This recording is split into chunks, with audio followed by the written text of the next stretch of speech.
අයිබෝන් දරුවනේ අපි අද කතා කරන්න යන්නේ තුන්වන පාඩම් මේකකේ අවසාන පාඩම් පරිච්ඡේදය වන පාරිභෝගික ආරක්ෂණය සම්බන්ධයෙන් ලංකාවේ යම් යම් කාර්යභාරයන් උසුලන ප්‍රධාන ජාතික ආයතන පිළිබඳව. අපි මීට පෙර පාඩම් පරිච්ඡේදය කතා කරා වැදගත්ම කොටස් දෙකක්. ඒ තමයි පාරිභෝගික අයිතිවාසිකම් සහ පාරිභෝගික වගකීම්.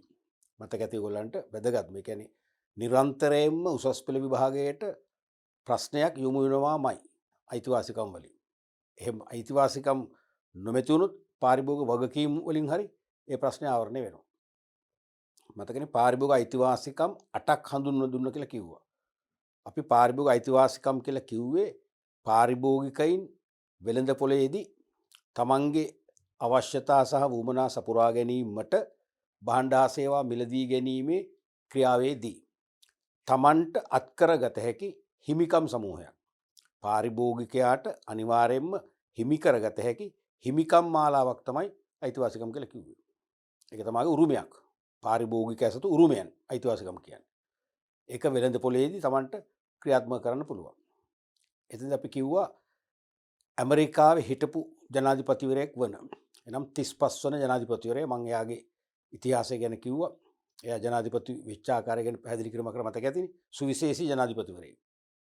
එයා ජනාධිපතිවරණයේදී වෙච්ච පොරොන්දුවක් ඉටු කරමින් 1962 මාර්තු මාසේ 15 වෙනිදා පාරිභෝගික අයිතිවාසිකම් පනතක් සම්මත කරා ඇමරිකානු පාර්ලිමේන්තුව තුල.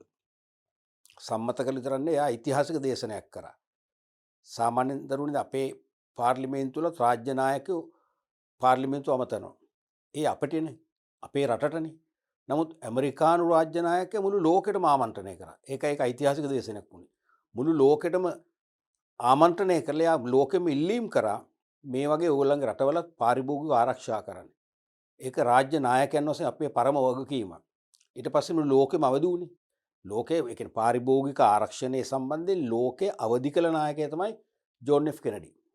එතකොට ඒ අයිතිවාසිකම් පනත මගින් අයිතිවාසිකම් 4ක් හඳුන්වලා දුන්නා. ආරක්ෂාව සලසා ගැනීමේ අයිතිය, තොරතුරු දැන ගැනීමේ අයිතිය, තෝරා ගැනීමේ අයිතිය සහ සවන් යොමු කරවා ගැනීමේ අයිතිය කියලා. මතක ඇති. අපි ඒක පැහැදිලිවම කිව්වා ආරක්ෂාව සලසා ගැනීමේ අයිතිය හරිම වැදගත්. පාරිභෝගිකයන් වශයෙන් අපිට. මොකද ඕනෑම පාරිභෝගිකයෙකුට ඕනෑම වෙළඳපොළ කොටසකට ගිහිල්ලා තමන්ගේ සෞඛ්‍යයට තමන්ගේ ජීවිතයට වැදගත්ම දෙයක් කිව්වේ. එකක් සෞඛ්‍යයට අනිත් එක ජීවිතයට හානිකර නොවන භාණ්ඩ හා සේවා තෝරාගෙන මිලදී අරගෙන පරිභෝජනය කිරීමේ උරුමයක් තියෙනවා. අයිතියක් තියෙනවා. ඒක තමයි ආරක්ෂාව සලසා ගැනීම අයිතිය කියන්නේ. මම කිව්වේ අයිතිවාසිකම් වලදී අපේ උරුමයේදී අපේ උරුමයට අධිකරණයකටවත් බෑ ඇඟිලි ගහන්න. කිසිදු රාජ්‍ය නායකයෙකුට කිසිදු ව්‍යාපාරිකයෙකුට බලපෑම් කරන්න බෑ. ඒක අපේ උරුමයක්. පාරිභෝගික උරුමයක්. බල සම්පන්න උරුමයක්. තේරෙනවනේ? දැන් නිදසුනක් වශයෙන් අපි හිතමු ඊටාම දිලිඳු පුද්ගලයෙක්. හොඳම භාණ්ඩයක් නැත්නම් හොඳම ආහාර වේලක් ගන්න තරුපහේ භෝජනාගාරයකට යනවා කියලා. එයා දිලිඳු, එයා ඇඳන් ඉන්නේ වැරහෙලි. එහෙම කියලා එයාට ඒක ඒ අයිතිය නැති කරන්න බෑ කාටවත්. එයාට අයිතියක් තියෙනවා. කිසිම ව්‍යාපාරිකයෙකුට හෝ රාජ්‍ය නිලධාරියෙකුට බෑ තත්ත්වයෙන් උසස්ම භාණ්ඩ දෙන්නේ පළමු පන්තියට ෆස්ට් ක්ලාස් අයට. තත්ත්වයෙන් බාලම භාණ්ඩ දෙන්නේ තුන්වන පන්තියට. එහෙම වෙන් කරන්න බෑ. අපි හැමෝම මේ ලෝකෙට ඉපදුනා නම් පාරිභෝගිකයෝ කියන එක ලෝකෙට හඬ ගාලා ජෝන් එෆ් කෙනඩි පැහැදිලිවම කිව්වා. ඒ නිසා අපි ඕනම කෙනෙකුට ඒ නිදහස තියෙනවා. ඕනම පුද්ගලයෙකුට ඕනෑම සුපිරි ගණේ පෞද්ගලික රෝහලකට ගිහිල්ලා ප්‍රතිකාර ලබා ගන්න පුළුවන් සල්ලි ගෙවලා. කාටවත් ඒක නැති කරන්න බෑ. ඕනෑම පුද්ගලයෙකුට ඕනෑම සුපිරි පාසලකට ගිහිල්ලා අධ්‍යාපනය ලබන්න ඉල්ලන්න පුළුවන්. ඉඩ තිබේනම්. ඉඩකට තිබේනම්. ඒක තමයි වැදගත්ම දේ. ඒතකොට අපි අපේ සෞඛ්‍යයට හානි කරන භාණ්ඩ අපි ප්‍රතික්ෂේප කරනවා. අපේ සෞඛ්‍ය ගැටලු ඇති නොවන ආකාරයේ හොඳ තත්ත්වයේ භාණ්ඩ තමයි අපි ඉල්ලන්නේ. ඒ වගේම අපේ ජීවිතයට සමහර භාණ්ඩ පරිභෝජනය කරාම අපේ ජීවිතයට හානි වෙන්න පුළුවන්. දැන් මේ දවස්වල තියෙන ප්‍රශ්න දන්නවනේ ගෑස් නේ. දැන් ගෑස් සිලින්ඩරය සමහර කොයි මොහොතේ පුපුරයිද දන්නේ නැහැ. එහෙනම් අපිට පුළුවන් රජයට බලපෑම් කරන්න. ගෑස් සමාගමට බලපෑම් කරන්න පාරිභෝගිකයන් වශයෙන් අපිට මේ ගෑස් සිලින්ඩර් එපා. කරුණාකරලා අපිට නියමිත ප්‍රමිතියට අනුව නැවත අලුත් ගෑස් සිලින්ඩරයක් හදලා දෙන්න. අපිට අවිශ්වාසයි. ඒ නිසා අපිට අනිවාර්යයෙන්ම මේ සිලින්ඩර් වෙනුවට අලුත් සිලින්ඩරයක අලුත් වර්ණයකින් අලුත් සිලින්ඩරයකින් මේක හදලා දෙන්න. අපි ඕනනම් සිලින්ඩර් වීදම ගෙවන්න. අපිට ඉල්ලන්න පුළුවන්. තේරෙනවද කියන එක? ඒ තරම් ප්‍රබල මේ අයිතිවාසිකම. මොකද දැන් තියෙන ගෑස් එක අරගෙන පිපිරීමක් වෙලා ගිනි ගැනීමක් වෙලා අපේ ජීවිත හානියක් වුණොත් ඒක ලොකු ප්‍රශ්නයක්නේ. අපිට පුළුවන් එකෙන් මිදෙන්න. බලපෑම් කරන්න පුළුවන්. මම ඒක කිව්වේ මේ අයිතිවාසිකම අපි ලෝකේ අපි හැමදෙනාටම ප්‍රබලම අයිතිවාසිකම. තේරෙනවද? අපේ සෞඛ්‍ය ජීවිතය ආරක්ෂා කරන අයිතිවාසිකම. ඒ වගේම තොරතුරු දැනගැනීම ඇත්තේ කිව්වා. සවන් යොමු කරවා ගැනීම ඇත්තේ කිව්වා. තෝරා ගැනීම ඇත්තේ කිව්වා. ඊට අමතරව ලෝකේ පාරිභෝගිකයන් ආරක්ෂා කිරීමට අන්තර්ජාතික මට්ටමින් ක්‍රියාත්මක වන ප්‍රබලම සංවිධානය මොකක්ද? මතකද මොකක්ද? නෙදර්ලන්තයේ හේග් නුවර තියෙන පාරිභෝගික ජාත්‍යන්තරය කන්සියුමර්ස් ඉන්ටර්නැෂනල්. ඒ පාරිභෝගික ජාත්‍යන්තරයේ විසින් තවත් අයිතිවාසිකම් 4ක් 62න් පස්සේ හදලා එක්සත් ජාතීන්ගේ සංවිධානයටත් යොමු කරලා එක්සත් ජාතීන්ගේ සංවිධානයේ අනුමැතිය ඇතුව හඳුන්වා දුන්නා. ඒ නිසා දැනට අයිතිවාසිකම් 8ක් ක්‍රියාත්මක වෙනවා. ඒතර මම පැහැදිලිවම කිව්වා මේ අයිතිවාසිකම් වෙන් කරලා තේරුම් ගන්න. මොකද විභාග රස මම මේ පාඩමෙන් පස්සේ ඔයගොල්ලෝ කතා කරනවා. සමහර අවුරුදු අහනවා. මෙම අයිතිවාසිකම් වලින් කෙනඩි හඳුන්වා දුන් අයිතිවාසිකම් ඇතුළත් නිවැරදි කාණ්ඩය තෝරන්න. මෙම අයිතිවාසිකම් වලින් පාරිභෝගික ජාත්‍යන්තර හඳුන්වා දුන් අයිතිවාසිකම් ඇතුළත් නිවැරදි පිළිතුරු තෝරන්න. ඒ නිසා අනිවාර්යයෙන්ම 4 වෙන් කරගන්න ඕනේ. එතකොට පාරිභෝගික ජාත්‍යන්තර හඳුන්වලා දුන්නේ මූලික අවශ්‍යතා සපුරා ගැනීමේ අයිතිය, සුවදායක පරිසරයක ජීවත් වීමේ අයිතිය, පාරිභෝගික අධ්‍යාපනයට ඇති අයිතිය ආදී වශයෙන් 4ක් හඳුන්වලා දුන්නා. ඊළඟට අපි එදා ඒ පරිච්ඡේදයෙන් කතා කරා පාරිභෝගික වගකීම්. පාරිභෝගිකයන් වශයෙන් අපි වෙළඳ පොලේදී අපේ වුමනා සපුරා ගන්න විවිධ වූ භාණ්ඩ හා සේවා මිලදී ගැනීමේදී අප අතින් ඉටු විය යුතු යුතුයකම් නැත්තම් බැඳීම් කීපයක් තියෙනවා.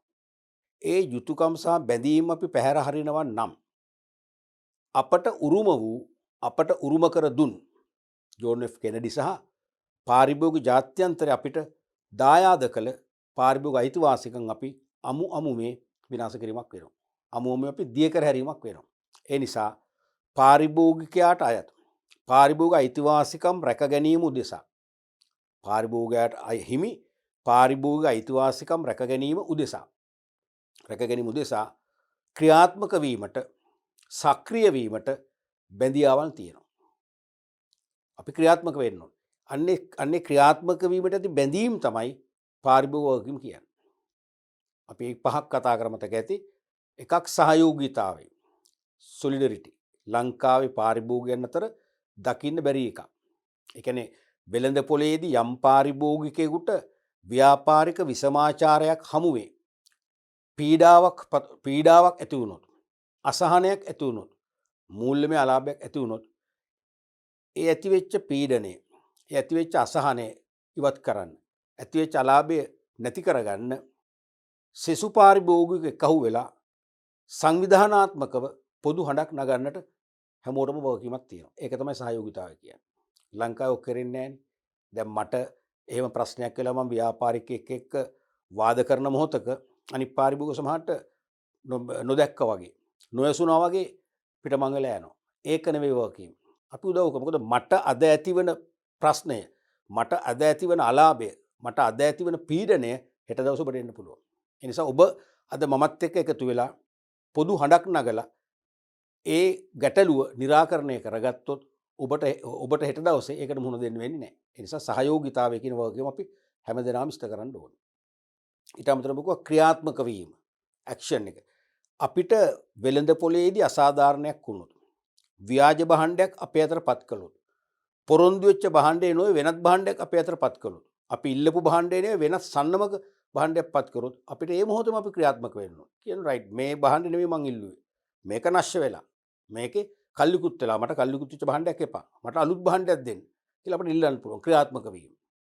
එහෙමත් කරලා දෙන්නේ නැත්නම් අපිට ළඟම පාරිභෝගික සංවිධානයක් තියෙනවා නම් එතනට ගිහිල්ලා අපිට පැමිණිල්ලක් කරන්න ඕනේ.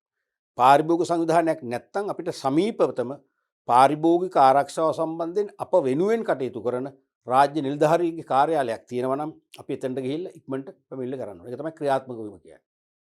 ගොඩක් වෙලාවට දරුවනේ අපිට වෙච්ච පාඩුව රුපියල් 50ක් වෙන්න පුළුවන්. රුපියල් 10ක 15ක බෝල් පොයින්ට් පෙන් එකක් වෙන්න පුළුවන්. අපි එතනදී කමන්නේ රුපියල් 15යින් ඕන්න කාලනාස්ති කරන්න එහෙම බෑ. අපි ක්‍රියාත්මක වෙන්න ඕනේ. රුපියල් 15ක අලාභයෙන් පටන් ගන්න අපිට සමහරට ලක්ෂ ගාණක අලාභ ඉස්සරහට වෙන්න පුළුවන්. අපි පරිසරය හදාගත්තේ නැත්නම්. ඒ නිසා අනිවාර්යයෙන්ම අපි එතනදී ක්‍රියාත්මක වෙන්න ඕනේ. ඊළඟට පාරිසරික දැනුවත් භාවයෙන් අපි ක්‍රියාත්මක වෙන්න ඕනේ. අපි අපේ වුවමනා සපුරා ගන්න භාණ්ඩාසේවා මිලදී ගැනීමේදීත් මිලදී ගත්තට පස්සේ පරිභෝජනය කිරීමේදීත් අනිවාර්යයෙන්ම පරිසරයට හානිකර නොවන පරිදි ඒ දේවල් ඉෂ්ට කරගන්න අපට බැඳියාවක් තියෙනවා. ඒක තමයි ඊළඟ පාරිභෝගිකය.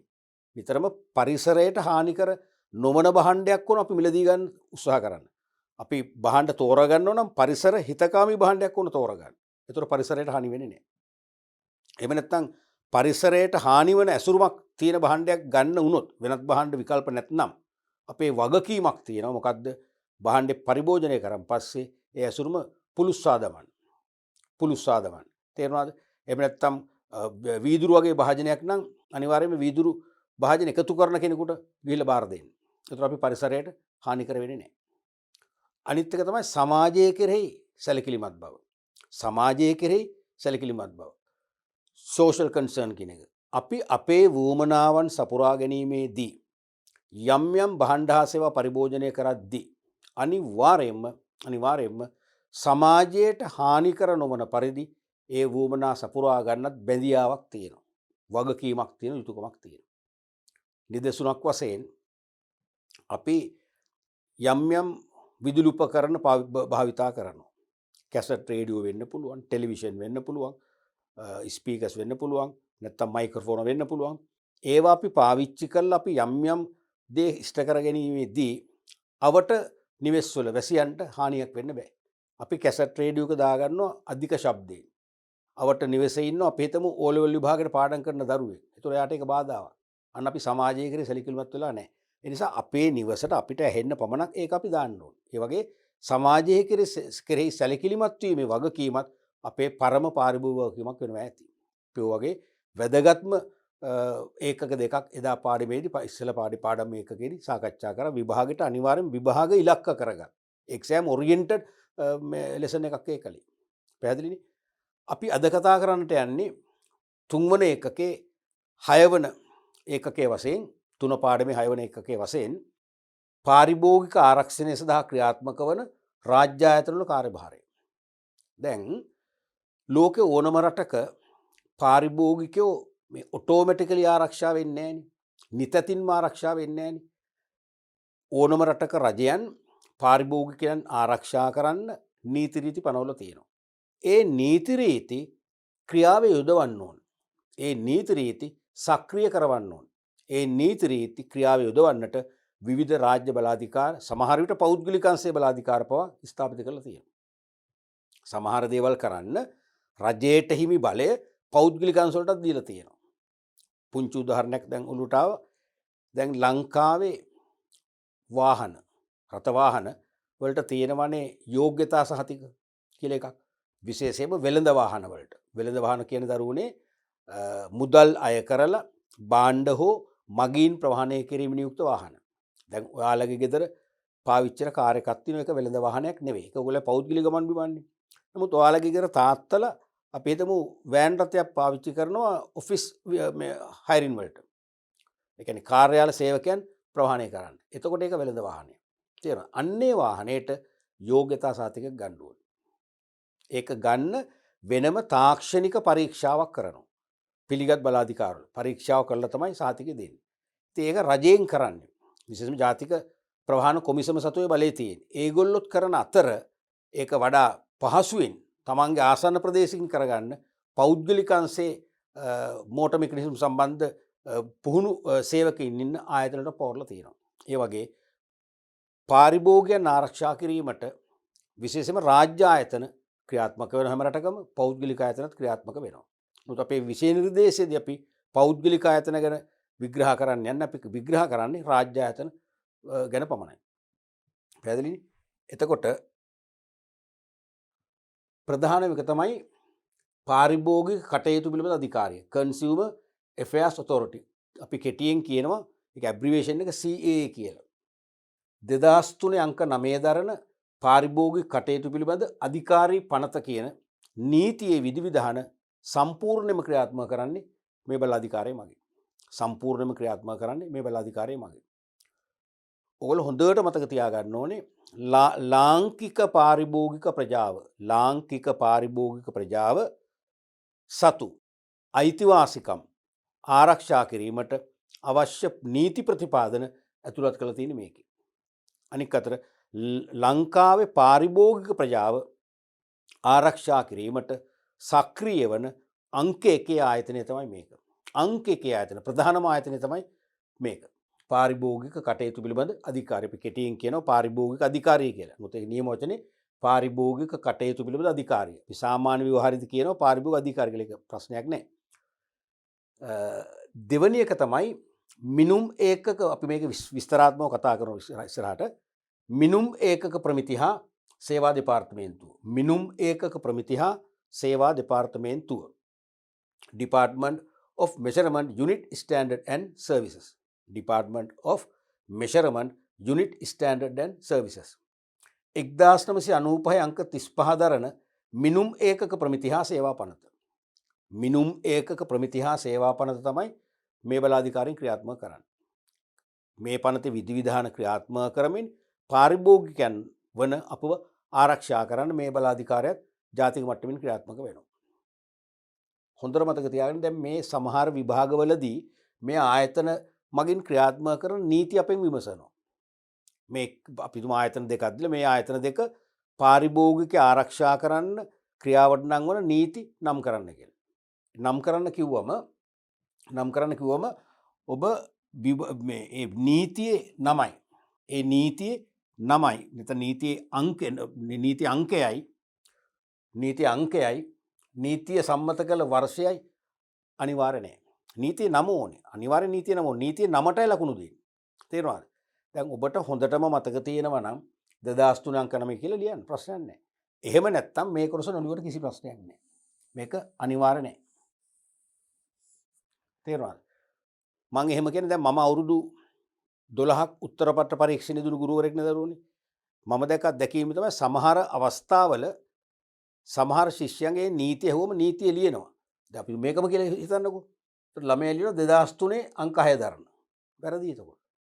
අංක 6 දරන පාරිභෝගික කටයුතු පිළිබඳ අධිකාරී පනත කියලා ලියනවා. නමුත් අංකේ වැරදිනේ. එහෙම අංකයක් නැහැ. එහෙම නැත්නම් සමහර අය ලියනවා 2009 අංක 9 දරන. ඒත් වැරදිනේ. ඒ බලන්න දැන් ඕගොල්ලෝ පනතේ නම දැන මේ වර්ෂය සහ අංකය පටල ගැනීම නිසා මොකද වෙන්නේ? ලකුණු අහිමි වෙනවා. දැන් ඔය කියන්නත් හොඳ නැහැ ප්‍රසිද්ධියේ. දැන් මම නම් ඒ වගේ අවස්ථාවල දැන් ළමයා පනතේ නම ලියපු නිසා ලකුණු දුන්නා ඇත්තරම. දැන් මම මාකින් නැතිඳ බය නැතුව කියනවා. ඒකේ ළමයා පනත ලිව්වනේ. ඒක මම දන්නවා මේ ළමයාට මේ පනත ගැන අවබෝධයක් තියෙනවා කියන එක. සමහර ටීචර්ස්ලා එහෙම කරන්නේ නැහැ. කපලා දානවා. ඒ අවාසිය ගන්න එපා. ඒ නිසා පනත නැත්නම් නීතිය සම්මත කළ වර්ෂයයි අංකයයි හොඳටම මතක කරන් ලියන්න. එහෙම නැත්නම් ඒක ගැන හිතන්න මේක කටපාඩම් කරන්න වෙහෙසෙන්න ඕනේ නැහැ. පනතේ නම ඕනේ. පනතේ නම පැහැදිලිවම ඕනේ. තේරුණානේ? ඊළඟට මිනුම් ඒකක ප්‍රමිති හා සේවා දෙපාර්තමේන්තුව ගැන ලොකු විග්‍රහයක් කරන්න කියලා අපිට නිර්දේශ කළා නැහැ විශේෂ නිර්දේශය තුල. නමුත් පුංචි ප්‍රශ්න අහනවා.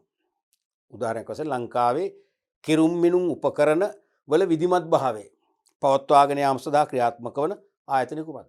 අපිට ලියන්න වෙනවා. මිනුම් ඒකක ප්‍රමිති හා සේවා දෙපාර්තමේන්තුව ගැන ලියන්න වෙනවා. එහෙම නැත්නම් ලංකාවේ කිරුම් මිනුම් උපකරණ වාර්ෂිකව පරීක්ෂාවක් ලක් කර ඒවාට වාර්ෂික බලපත් ප්‍රදානය කරන බලාධිකාරිය මොකක්ද? නීතිය මොකක්ද ඇහුවොත් අපට ලියන්න වෙනවා. අන්න ඒ වගේ මිසක මේකේ පුළුල්ව විග්‍රහ කරන්නේ නැහැ. විග්‍රහ කරන්න කියලාත් නැහැ. මම නිකන් දල වශයෙන් කිව්වොත් මේ ගැන දැන් ලංකාවේ තියෙන කිරුම් මිනුම් උපකරණ සමහර ඒවා සාම්ප්‍රදායික ඒවා. සමහර ඒවා අලුත් ඒවා නේ. ඒ කියන්නේ ඩිජිටල් කිරුම් උපකරණ වේවා. ඩිජිටල් නොවන සාම්ප්‍රදායික උපකරණ වේවා. අනිවාර්යයෙන්ම වර්ෂයකට වරක් මේ බලාධිකාරය මගින් පරීක්ෂා කරගන්න ඕනේ. එතකොට ඒගොල්ලෝ කල්ැතුව පුවත්පත් දැන්වීම් දානවා. අන්තර්ජාලයේ ප්‍රසිද්ධ කරනවා. මේ ආයතනය විසින් තෝරාගත් ස්ථාන තියෙනවා. දැන් නිදසුනක් වශයෙන් මොනරාගල ව්‍යාපාරිකයෙකුට කිරුම් මිනුම් උපකරණ පරීක්ෂා කරන කොළඹින්නකොත් අසාධාරණයි. වෙනම දවස් දෙකක් නිවඩු දාන්න ඒකට ව්‍යාපාරේ වහන්න එපා. ඒ නිසා ඒ දිස්ත්‍රික්කවල ඒ පළාත්වල ඒ කියන්නේ විශේෂම දිස්ත්‍රික්කයකට අඩු ගානේ දෙකක් විතර වැටෙන්න දාන ඒ දිස්ත්‍රික්කයට කොළඹෙන්න ඕනේ නැහැ. ඒ අදාළ තැන් වලට ගිහිල්ලා වැඩේ කරගන්න පුළුවන්. ඒතර මේ ආයතන නිලධාරීන් අවශ්‍ය කිරුම් මිනුම් උපකරණ පරීක්ෂා කිරීමේ යන්ත්‍රෝපකරණ මෙවලම් අරගෙන යනවා. අපිට තියෙන්නේ කීන දවසට හෝ දෙකට සමහර දවස් දෙකක් නෙවෙයි සතියක් විතර දෙනවා. ඒ සතිය කාලය තුල ගිහිල්ලා අපිට චෙක් කරගන්න පුළුවන්. ඒතර ඒගොල්ලෝ අපි ඒකට කියන උපකරණ ක්‍රමාංකණය කියලාත් කියනවා. ඒ අපේ කිරුම් මිනුම් උපකරණවල නියමිත පාඨාංක, නියමිත උපාංග, නියමිත ආකාරයෙන් සක්‍රිය වන බවට ඒගොල්ලෝ පරීක්ෂණ විධි මගින් තහවුරු කරනවා. එහෙම නොවේ නම් ඒගොල්ලෝ කියනවා මෙන්න මේ කිරුම් මිනුම් උපකරණේ වැරදි. මේක මෙන්න මේ දෝෂය තියෙනවා. මේක හදාගන්න. නැත්තම් මේක අලුත් වැඩියා කරගන්න. කියලා නැවත ගෙන්නගෙන පරීක්ෂා කරනවා. එහෙම පරීක්ෂා කරලා අපිට දෙනවා ලයිසන් එකක්, බලපත්‍රයක්. ඒ බලපත්‍රය අපේ අතේ තියෙනවා. දැන් පාරිභෝගිකයන් වශයෙන් අපිට අයිතියක් තියෙනවා.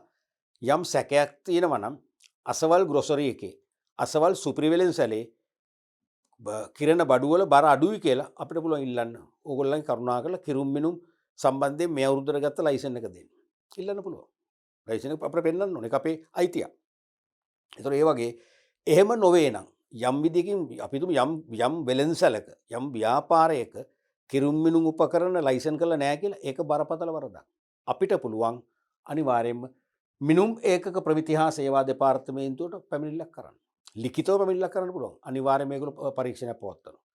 පරීක්ෂණ පොතල එහෙම ඒක සත්‍ය වුණොත් ඔප්පු නොතින් අනිවාර්යයෙන්ම දඬුවම් ලැබෙනවා. එක්කෝ ඒගොල්ලන්ගේ ලොකු දඩමුදලක් අය කරනවා. එහෙම නැත්නම් අධිකරණයට යොමු කරනවා. එහෙම නැත්නම් පාරිභෝගික කටයුතු පිළිබඳ අධිකාරියට යොමු කරලා ඒ හරහා අධිකරණයට දාලා අධිකරණය සමහර වෙලෙන්සලට මුද්දා තබනවා. ලොකු දඩයක් ගෙවන්න වෙයි. අවසාන වශයෙන් සිරගත දඩුවමක් උනත් දෙන්න පුළුවන්. තේරුණානේ? එහෙම දෙයක් අපිට සැකනම් කිරුම් මිනුම් උපකරණවල දෝෂ සහගත බවක් අපිට දැනෙනවා නම් මං කිව්වා වගේ මේකට කම්ප්ලේන් කරන්න පුළුවන්. මොකටද මිනුම් මේකක ප්‍රමිතිය සේවා දෙපාර්තමේන්තුවට කම්ප්ලේන් කරන්න පුළුවන්. එහෙම නොමැතිව අපිට කෙලින්ම පාරිභෝගික කටයුතු පිළිබඳ අධිකාරියට කම්ප්ලේන් කරන්න පුළුවන්. මේක මම නැවත කියනවා. අපිට විවිධ බලාධිකාරවලට විවිධ ශ්‍රේෂ්ඨවලදී ගිහිල්ලා කම්ප්ලේන් කරන්න පුළුවන්. ඒ සෑම පැමිණිල්ලක්ම අනිවාර්යයෙන්ම අපේ මූලික ආයතනය පාරිභෝගික ආරක්ෂා කරන මූල ආයතනය වශයෙන් පාරිභෝගික කටයුතු පිළිබඳ අධිකාරියට ගෙනන්න පුළුවන්. තේරෙනවද මම කියන එක? දැන් මිනුම් ඒකකවල දෝෂ තියෙනවා නම් අපට ගැටලු තියෙනවා නම් බර අඩුයි කරන ඒවා කියලා මෙතනට යන්න පුළුවන්. මෙතන නොගිල්ල නම් කෙලින්ම පාරිභෝගික අධිකාරියට යන්න පුළුවන්. පැහැදිලිද? ඒ නිසා අනිවාර්යයෙන්ම අවුරුදු පුතා මේ වැඩේ කරගන්නම ඕනේ. සමහර අය කරගන්නේ නැහැ. නිකන් ටෙස්ට් කරලා බලන්නකෝ ඕගොල්ලෝගේ නිතර බඩු ගන්න ගෙවල් ළඟ පොඩි සිල්ලර වෙලෙන්සල් තියෙනවනේ. අර කිලෝපඩි එහෙම තියෙනවනේ බලන්න කිලෝපඩිය දරුවනේ පිටිපස්සේ බලන්න. අර කිලෝපඩිය පිටිපස්සේ තියෙනවනේ පොඩි හිලක්. ඒ හිලලක ගහන සීල් එකක්. අපි කියන්නේ ගල්ලච්චුන් ගහනවා කියලා තියෙනවා. උදාහරණයක් අපි හිතමු මේ වගේ. ඒකේ තියෙනවා ඒ කිලෝපඩිය මේ වගේ 2022 3 මේකේ තේරුම 2022 3 වෙනි මාසේ දක්වා වළංගු. ඒක ප්‍රශ්නයක් නෑ. දැන් මේකේ තිබුණොත් වැරදිලාවත් 2000 අපි ඉන්නේ 21 නේ. 2021 5 කියලා. ඒ කියන්නේ මේ අවුරුද්දේ 5 වෙනි මාසෙන් පස්සේ මේක ලයිසන් එක ඉවරයි. දැන් අපි ඉන්නේ නොවැම්බර් වල. ඒතකොට නීති විරෝධී. තේරුණාද? අනිවාර්යයෙන් අපිට චෙක් කරන්න අයිතියක් තියෙනවා. තේරුණාද? එතකොට අනිවාර්යයෙන්ම මිනුම් මේකක ප්‍රමිති හා සේවා දෙපාර්තමේන්තුව ගැන අවබෝධයක් තියෙන ඔබට. ඔබේ නිවස ආසන්නයේ වෙලෙන්සලකදී මේ වගේ කිරුම් මිනුම් වංචා වෙන්න පුළුවන්. තේරුණාද? අනිවාර්යයෙන්ම අපිට පුළුවන් පැමිණිලි කරන්න මෙතනට. 3 වෙනි බලාධිකාරිය තමයි ශ්‍රී ලංකා ප්‍රමිති ආයතනය. ශ්‍රී ලංකා ස්ටෑන්ඩඩ් ඉන්ස්ටිටියුට් 1984 අංක 6 දරන ප්‍රමිති ආයතන පනත නැත්නම් ප්‍රමිති ආයතන නීතිය තමයි මේකෙන් ක්‍රියාත්මක කරන්නේ. දැන් පාරිභෝගික කටයුතු පිළිබඳ අධිකාරිය හැරුණ විට ලංකාවේ ලාංකික පාරිභෝගික ප්‍රජාව ආරක්ෂා කරන දෙවන ආයතනය වශයෙන් මම පෞද්ගලිකව දකින්නේ ශ්‍රී ලංකා ප්‍රමිති ආයතනය. මොකද ප්‍රමිති ආයතනයේ ප්‍රමිතිකරණ වැඩපිළිවෙල නිසා තමයි ප්‍රමිතියක් සහිත උසස් තත්ත්වයේ භාණ්ඩ පරිභෝජනය කිරීමේ අවස්ථාවට උදා කරන්න. ප්‍රමිතිය අනුමත කරපු භාණ්ඩවල ප්‍රමිතිය නැත්නම් අපට ප්‍රමිති ආයතනයට පැමිණිලි කරලා අපට පුළුවන් ප්‍රමිතියෙන් යුක්ත උසස් භාණ්ඩ මාකට් එකට අද්දවා ගන්න. තේරෙන නිසා මේක තමයි ඊළඟ වැදගත් ආයතනය. අපි මේකත් විස්තරාත්මකව කතා කරන්න ඕනේ. ඊළඟ එක තමයි සෞඛ්‍ය සේවා දෙපාර්තමේන්තු හෙල්ත් සර්විසස් ඩිපාර්ට්මන්ට් නැත්නම් ඩිපාර්ට්මන්ට් ඔෆ් හෙල්ත් සර්විසස්. සෞඛ්‍ය සේවා දෙපාර්තමේන්තුවත් එක් අතකින් අපි ආරක්ෂා කරන ක්‍රියාත්මක ප්‍රධානම බලාධිකාරය. මම හිතන එක මම අංක කරන එක හරි නෑ. මම හිතන තුන්වන තැනට හෝ එකත් දෙවන තැනට දාන්න පුළුවන්. මේකෙන් ප්‍රධාන නීති දෙකක් ක්‍රියාත්මක කරනවා. එකක් තමයි 1980 අංක 26 දරන ආහාර පනත. 1980 අංක 26 දරන ආහාර පනත. අනිත් එක තමයි 80 අංක 27 බොහොම ළඟ පනත් දෙකක්. අංක 27 දරන විලවුන් උපකරණ හා ඖෂධ පනත. විලවුන් උපකරණ ඖෂධ පනත. එක ළඟ සම්මත කර පනත් දෙකක්. මේ පනත් දෙක එකම අවුරුද්දනේ එක ළඟ. කියද්දි මට මතක් වෙනවා මම ඔය පන්ති කාමරවල උගන්වද්දී මගෙන් අවස්ථා කීපකදී ළමයි අහලා තියෙනවා සර් මේ අංක එන්නේ කොහොමද? මේ වර්ෂය එන්නේ කොහොමද කියලා. දන්නවද එන විදිය? ටිකක් දැනගන්න ඕනේ. ඒ වෙන්නේ මෙහෙමයි. දැන් සෑම අවුරුද්දකම දැන් ලංකාවේ පාර්ලිමේන්තු සම්ප්‍රදාය දරුවනේ ඔයගොල්ලෝ අහලා ඇති. දන්නවා බ්‍රිතාන්‍ය පාර්ලිමේන්තු සම්ප්‍රදායන අපේ තියෙන්නේ. සෑම වසරකම පාර්ලිමේන්තුව අලුතෙන් විවෘත කරන්න ඕනේ. ඕක හරියට අපේ සිංහල අවුරුද්දට අර කිරි උතුරවල නැකතට කිරිබත් කාලා කවුරු හරි පිටස්තර කෙනෙක් ගැල ගනුදෙනු කරන්නේ. අපි අලුත් අවුරුද්ද අලුත් කරගන්න ඕනේ. ඒ වගේ පාර්ලිමේන්තුව අලුත් කරන්න ඕනේ. උත්සවාකාරයෙන් විවෘත කරන්න ඕනේ. ඒක වෙන්නේ රාජ්‍ය නායකයා ඒ විවෘත කරන දවසට විශේෂ රිය පෙරහරකින් නැත්නම් හමුදා ආරක්ෂක පෙරහරකින් කැඳවගෙන ඇවිල්ලා කතානායකතුමා පිළි අරගෙන එයාව ඇතුළට කැඳගෙන ගිහිල්ලා සභාගම වැඩ ආරම්භ කළා. එයා දේශනයක් පවත්වනවා. කෙටි දේශනයක්. ඒ දේශනෙදි කියනවා අපි තුමු 2022 අවුරුද්ද කියලා. 2022 වර්ෂය සඳහා ශ්‍රී ලංකා ප්‍රජාතන්ත්‍රවාදී සමාජවාදී ජනරජයේ පාර්ලිමේන්තුව විවෘත කළ බවට මම මෙයින් ප්‍රකාශ කරමි. අන්න එතකොට තමයි මේ පාර්ලිමේන්තුව ඒ 22 අවුරුද්දට වළංගු වෙන්නේ. 22 අවුරුද්දට නීති සම්මත කරන පරමාධිපත්‍ය ආරක්ෂා කරන බලාධිකාරය වෙන්නේ එතකොටයි. තේරෙනවද? ඒ කියන්නේ වාර්ෂිකව බෞද්ධිස්ම කරන්න පාර්ලිමේන්තුව. ඒක තමයි සාමාන්‍ය සම්ප්‍රදාය. එතකොට අපි දුක් දැන් 22 අවුරුද්ද එහෙම විවෘත කළානේ. එදාම හෝ ඊළඟ පාර්ලිමේන්තු සැසිවාරදී මුලින්ම සම්මත කරන පනතක් මොකක් හරි තන නීතිය සම්මත කරා කියලා. ඒ නීතියද කියන්නේ 2022 අංක 1 දරන අසවල් පනත. තවත් නීතියක් ගෙනවා කියන්නකෝ. එහෙනම් 2022 අංක 2 දරන. ඒ වගේ තමයි 1980 අවුරුද්දේ සම්මත කළ 26 වන නීතිය තමයි මේක. ඒකයි අංක 26 ආවේ. 1980 අවුරුද්දේ පාර්ලිමේන්තුවේ සම්මත කළ 27 වන නීතිය තමයි මේක. පැහැදිලිනේ දැන් වර්ෂයන් කියන විදිය. රයිට්. එතකොට මේ දෙක ගැන පුළුල් විග්‍රහයක් කරන්න නිර්දේශ කරලා නැහැ. අපි නිසා කරන්නෙත් නැහැ. කාලනාස්ති කරන්න. නමුත් කෙටි ප්‍රශ්න අහනවා කියන එක මතක් කරන්න එපා. කෙටි ප්‍රශ්නේ ඉඳ හිට අහනවා. හැමදාම නෙවෙයි ඉඳ හිට අහනවා. අපි චූටි අවබෝධයක් ගත්තොත් 1980 අංක 26 දරන ආහාර පනත තියෙන්නේ ලාංකික පාරිභෝගිකයින්ට සෞඛ්‍යාරක්ෂිත හා තත්ත්වෙන් උසස් ආහාර පාන මිලදී අරගෙන පරිභෝජනය කිරීමේ සුවදායි පරිසරයක් නිර්මාණය කිරීමට අවශ්‍ය ප්‍රතිපාදන නැත්තම් නීති විධිවිධාන ඇතුළත් කරන්න තමයි මේ නීතිය ගත්තේ. මේ නීතිය ක්‍රියාත්මක කිරීමේ පරම බලධරය වෙන්නේ සෞඛ්‍ය සේවා අධ්‍යක්ෂ ජෙනරාල්තුමා. දැන් ඉන්න ජෙනරාල්තුමා ඕගොල්ලෝ නම දන්නවනේ නිතර ටීවී එකේ ඉන්නේ කොවිඩ් නිසා. සෞඛ්‍ය සේවා අධ්‍යක්ෂ ජෙනරාල්තුමා තමයි මේකේ නිසි බලධරය වෙන්නේ. එතකොට ඊට අමතරව පළාත් සෞඛ්‍ය සේවා අධ්‍යක්ෂුරු වෙනම පත් කරලා තියෙනවා. පළාතට එක්කෙනෙක්. ඊට අමතරව දිස්ත්‍රික් වෛද්‍ය නිලධාරීන් ඉන්නවා. DMO වල දිස්ත්‍රික් මෙඩිකල් ඔෆිසර් ඒගොල්ලෝ ඉන්නවා. ඊට අමතරව ප්‍රාදේශීය මට්ටමින් PHI කියන්නේ මොකද්ද? Public Health Inspector මහජන සෞඛ්‍ය පරීක්ෂකවරු ඉන්නවා. අන්න ඒගොල්ලෝ තමයි මේ නීති විධිවිධාන ක්‍රියාත්මක කරන්නේ. මේ නීති අනුව ශ්‍රී ලංකාව ඇතුළත හොඳට අහගන්න. ශ්‍රී ලංකාව ඇතුළත මනුෂ්‍ය ශරීරයට නුසුදුසු හෝ අහිතකර කිසිදු ආහාර වර්ගයක් නිෂ්පාදනය කරන්න බෑ. කිසිදු ආහාර වර්ගයක් බෙදා හරින්න බෑ. කිසිදු ආහාර වර්ගයක් අලෙවි කරන්න බෑ. කිසිදු ආහාර වර්ගයක් ආනයනය කර වෙළඳ පොළට සපයන්න බෑ. මම මූලික කාරණා 4ක් කිව්වා. මේ පනතෙන් මේ පනත සාරාංශ කළ මිරිකල පෙරලා ගත්තන් පස්සේ හරය මම ඔයාලට කිව්වේ. මේ පනතර අනුව මනුෂ්‍ය ශරීරයට නැත්නම් මනුෂ්‍ය සෞඛ්‍යයට හානිකර අහිතකර කිසිදු ආහාර වර්ගයක් නිපදවීම තහනම්, බෙදාහැරීම තහනම්, විකිණීම තහනම් එවැනි ආහාර වර්ගයක් විදේශයකින් ආනයනය කරලා වෙළඳපොළට ගෙන යාමත් තහනම්. ඊට අමතරව මේ ආහාර පාන ඇසුරුම් කිරීමේදී ඇසුරුම් තුල නිෂ්පාදිත දිනය සහ කල්ලිකුත්වන දිනේ අනිවාර්යයෙන්ම සඳහන් වෙන්න ඕන. නිෂ්පාදිත දිනේ සහ කල්ලිකුත්වන දින අනිවාර්යයෙන්ම සඳහන් වෙන්න ඕන. මොකද මේවා කෙලින්ම අපේ ශරීරගත වෙන දේවල් මේ බහන්න. කෙලින්ම සෞඛ්‍යයට සහ ජීවිතයට බලපෑමක් වෙනවා. තේරුණාද?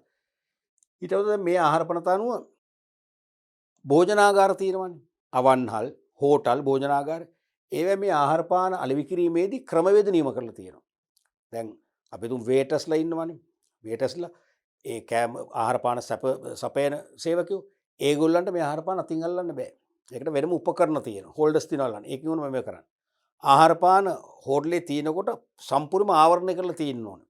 මැස්ස වහන තැනක තියෙන්න බෑ. මේ නීතින් තහනම්. තේරෙනවද? ඊළඟට සෑම භෝජනාගාරයක්ම කෑම පරිභෝජනය කරන්න පහසුකම් සපයන සෑම හෝටලයක්ම දිනපතා විස බීජ නාශක දාලා පිරිසිදු කරන්න ඕන. මම එක්තරා හෝටලයක් දැක්ක කොට්ටානගරේදී මම රාත්‍රී කීපයකට ගියා ඒක පාන් ගන්න සෑමදාම රාත්‍රී 10න් පස්සේ ඒගොල්ලෝ හොදනවා. මුළු හෝටලෙම හොදනවා. මේ පනත ගැන හොඳ අවබෝධයක් ඇතුව කරනවද නැතුවද හරියටම හරි ඒක. මුළු හෝටලෙම අර පුටු උඩ දාලා හොදනවා. තව සේවකෙක් මම දැක්ක ඔක්කොම විම් දමනවත් දාලා පිගන් කෝප සියල්ලම හොදනවා. තව එක්කෙනෙක් ෆෑන් ටික පිහදනවා. ඒක වෙන්න ඕනේ. මොකද ඒක කෙරෙන්නේ නැහැ සමහර තැන්වලනේ.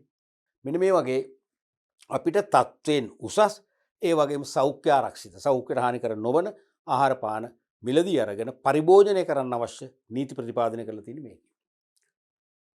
මම මේ ගවම කියන්නම් අපි හිතමු ඔබ ආහාර පාන ලබා ගන්න ගියාම ඔබට මොන හරි දෝෂසහිත ආහාරයක් ලැබුණා කියන්නකෝ. දැන් මම මේකට පුංචි උදාහරණයක් කියන්න ඇත්තම උදාහරණයක්. මම කළුතර පන්ති කරන කාලේ දිවා කාලේ ලැබුණු විවේකයෙන් පස්සේ ශිෂ්‍යාවන් 3-4 දෙනෙක් මල්ලකට ඇවිල්ලා කිව්වා නේස අපිට ලොකු ප්‍රශ්නයක් වුණා කිව්වා. මොකද්ද දුවේ කියලා. ඒගොල්ලෝ කොහම හරි ගිහිල්ලා ඔය වඩේ එහෙම තියෙන්නේ. ඒ වගේ අවන්හලකට ගිහිල්ලා වඩේ ගෙනගෝ ඒගොල්ලෝ දීලා තියෙන පරණ වෙච්චා. ඉතින් ඒගොල්ලෝ කියනවා අපිට හිතාමතාමුලුවේ කලේ. මේ දීලා අපි කනකොට අපි මූණ ඇඹුල් කරගන්නකොට අර වේටර්ස්ලා අර ටිකක් කිචන් එක පැත්තට වෙලා hina වෙනවලු එකිනෙක. ඒ කියන්නේ හිතාමතාම දීලා තියෙන්නේ. දීලා අන්තිමට මේගොල්ලෝ ඒක පැත්තකින් කරලා ප්ලේන් වල සල්ලි විතරක් ගන්න ගියවම පස්සේ එහෙම බෑ කියලා බිල ගිහුවා මුළු බිලම අය කරලා. ඉතින් මේක හරි ප්‍රශ්නයක් දැන් මේ ළමයිට. මොකද පුතේ ඔකට උත්තර තියෙනවා. උත්තරේ මොකද ඔයගොල්ලෝ අම්මා තාත්තට ගිහිල්ලා කියලා PH ඔෆිස් එකට යන්න. මහජන සෞඛ්‍ය පරීක්ෂණ කාර්යාලයට යන්න. එහෙම නැත්නම් නගර සභාවේ ඉන්නවා මේ පනතින් පත් කරලා මේ කියන්නේ පළාත් පාලන ආයතන මට්ටමින් ක්‍රියාත්මක වෙන ආහාර බලධරය කියලා කෙනෙක්. ඒ දෙන්නෙක් කෙනේ ළඟම ගිහලා කම්ප්ලේන්ට් කරන්න. අනිවාර්යයෙන්ම ඇක්ෂන් ගන්නවා කියලා. කොර මේගොල්ලෝ ගිහිල්ලා තිබුණේ නගර සභාවේ ආහාර බලධරයක නිලධාරි ළඟට. ඉතින් ගිහිල්ලා කොහොම මේ මිනිස්සුත් බොහොම සානුකම්පිතලා දැන් මේ ඉස්කෝලේ ඉගෙන ගන්නලා ශිෂ්‍යාව තේරෙනවද? ඒ මොහොතේම කොහොමද පණිවිඩයක් යවලා. ඒවල හෝටලේ ඒකට හිටපු බිල් ක්ලාක් නැත්නම් මේ කලමනාකරුයි ඒ වේටර්ලා දෙන්නයි ගෙල්ල ඉතින් ප්‍රශ්න කෙලෙබලු නැහැ කියලා. පස්සේ කිව්වා ඇයි නැත්තේ ඔයගොල්ලෝ මෙහෙම කරා. ඔයගොල්ලෝ කුස්සියෙන් hina වුණා අපි දිහා බල කියද්දි ඒකට වරද පිළිගන්න උනා. අන්තිමට හොඳටම ඒක වරද පිළිගත්ත නිසා අවවාද කරලා අන්තිමට අර ගත්ත සල්ලි ආපහු දෙන්න කියලා. ඒ සල්ලිත් ආපහු දීලා නැවත ඒව කරන්න එපා කියලා සමාදාන කරලා ඉවල තියෙනවා. ඒ වරද පිළිගත්ත නිසා ඒකට වඩා වැඩි දික් වෙනවා. තේරෙනවද? ඒ නිසා ඔබට ආහාර මොනවා හරි දෝෂසහිත ආහාර ලැබුණොත් එකවරක් හරි ලැබුණොත් ඔබට පුළුවන් කම්ප්ලේන් කරන්න. කම්ප්ලේන් කරන්න පුළුවන් මේකෙදි ක්‍රමක දැන් විභාගයට අහලා තියෙන දෙහිට ඔබ අවන්හලකට ගියා ආහාර පාන ගන්න ඔබට පිලුණු වෙච්ච ආහාර ප්‍රදානය කළා. මුදලුත් අය කරා. ඔබ කොතෙක් විරෝධය දක්වුවත් මුදල් ආපසු ගන්න බැරි වුණා. මේ අවනඩුව පැමිණිලි කළ හැකි බලධාරීන් කියලා අහනවා ජාතික මට්ටමේ, පළාත් මට්ටමේ, දිස්ත්‍රික් මට්ටමේ, ප්‍රාදේශීය මට්ටමේ කියලා. ඒකත් ඔබ හරියට කියන්න ඕන. තේරෙනවද? ඒක වෙන්නේ මෙහෙමයි. බලධාරීන් අහනවා ජාතික මට්ටමේ. ජාතික මට්ටමේ.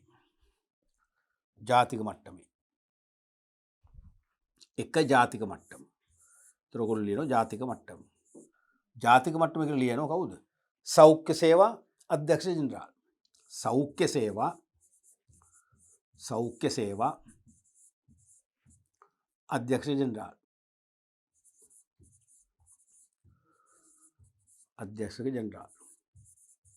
මෙයාට මේ ජාතික මට්ටම කියන්නේ මොකක්ද දන්නවද? අපි හිතමු මේ පිලුම් වෙච්ච නරක් වෙච්ච ආහාර සපයන්න අපි හිතමු නුගේගොඩ ප්‍රදේශය අවන්හලකින් කියලා. තේරුණාද? දැන් මේ සිද්ධිය උනේ නුගේගොඩ අවන්හලකදී. උනේ යාපනයේ වැසියෙකුට කියන්නකෝ.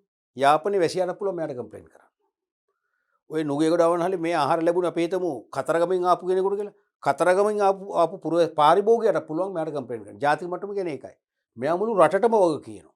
තේරෙනවද? රටේ ඕනෑම පාරිභෝගිකයෙකුට පුළුවන් මේ අවනඩුව මෙයාලට ගෙනියන්න. ඒක තමයි ජාතික මට්ටමේ කියන්නේ. පැහැදිලිනේ? දෙවැනි එක අහන විභාගයට පළාත් මට්ටමේ. මම කෙටිල් යන පළාත් කියලා පළාත් මට්ටමේ. පළාත් මට්ටමේ නම් මෙයාමයි පළාත් සෞඛ්‍ය සේවා අධ්‍යක්ෂ. පළාත් සෞඛ්‍ය සේවා අධ්‍යක්ෂක. හැම පළාතකම රජයේ ආයතනයක කාර්යාලයක් තියෙනවා. මෙයාට ඒකේ ඉන්නවා පළාත් සෞඛ්‍ය සේවා අධ්‍යක්ෂවරයෙක්. අනිවාර්යයෙන් වෘත්තීය වෛද්‍යවරයෙක්. මෙයාට පුළුවන් අදාළ පළාත විතරයි. දැන් දරුවනේ නුගේගොඩ කියන්නේ කොළඹනේ. කොළඹ දිස්ත්‍රික්කයනේ.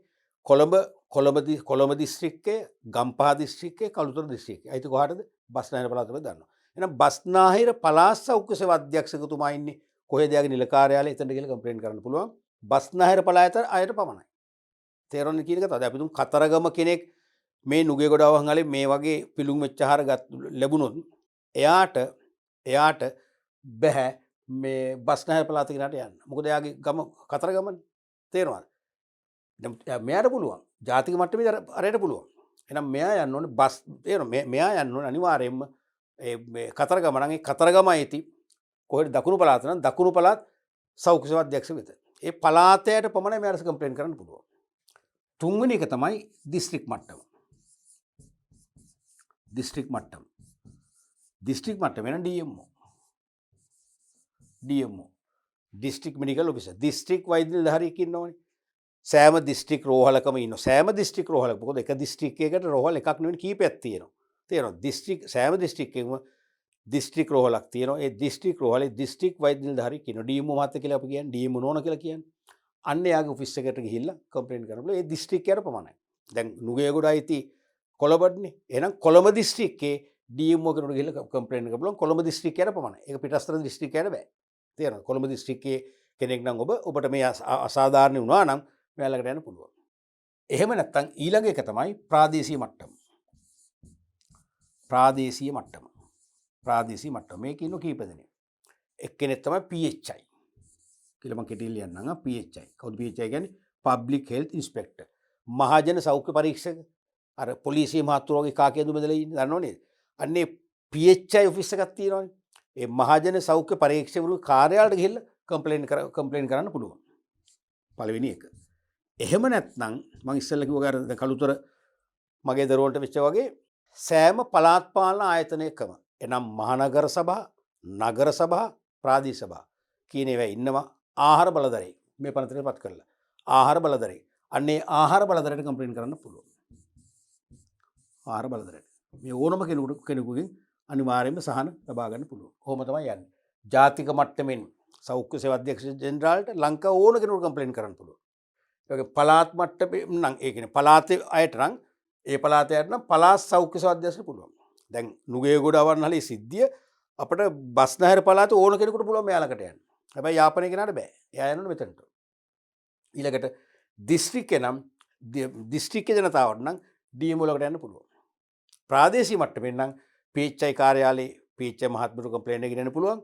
නැත්නම් පළාත් පාලන ආයතනයේ ආහාර බලධරයට කම්ප්ලේන්ට් කරන්න පුළුවන්. ඔන්නක මතක තියන්න. තේරෙනවද? ඔය වගේ ආහාර පනත ක්‍රියාත්මක වෙන්නේ ජීවිතයට නැත්නම් සෞඛ්‍යයට හානි කර නොවන උසස් තත්ත්වයේ ආහාර පාන මිලදී අරගෙන පරිභෝජනය කරන්න අවස්ථාව උදා කරන්නයි. එම තත්ත්වය කඩ කරනවා නම් උල්ලංඝනය කරනවා නම් ඊට එරෙහිව පාරිභෝගිකයාට සහන සලසා දෙන්නයි තමයි මේ 1980 ආහාර පනත ක්‍රියාත්මක කරන්නේ සෞඛ්‍ය සේවා දෙපාර්තමේන්තුවේ. පැහැදිලිනේ?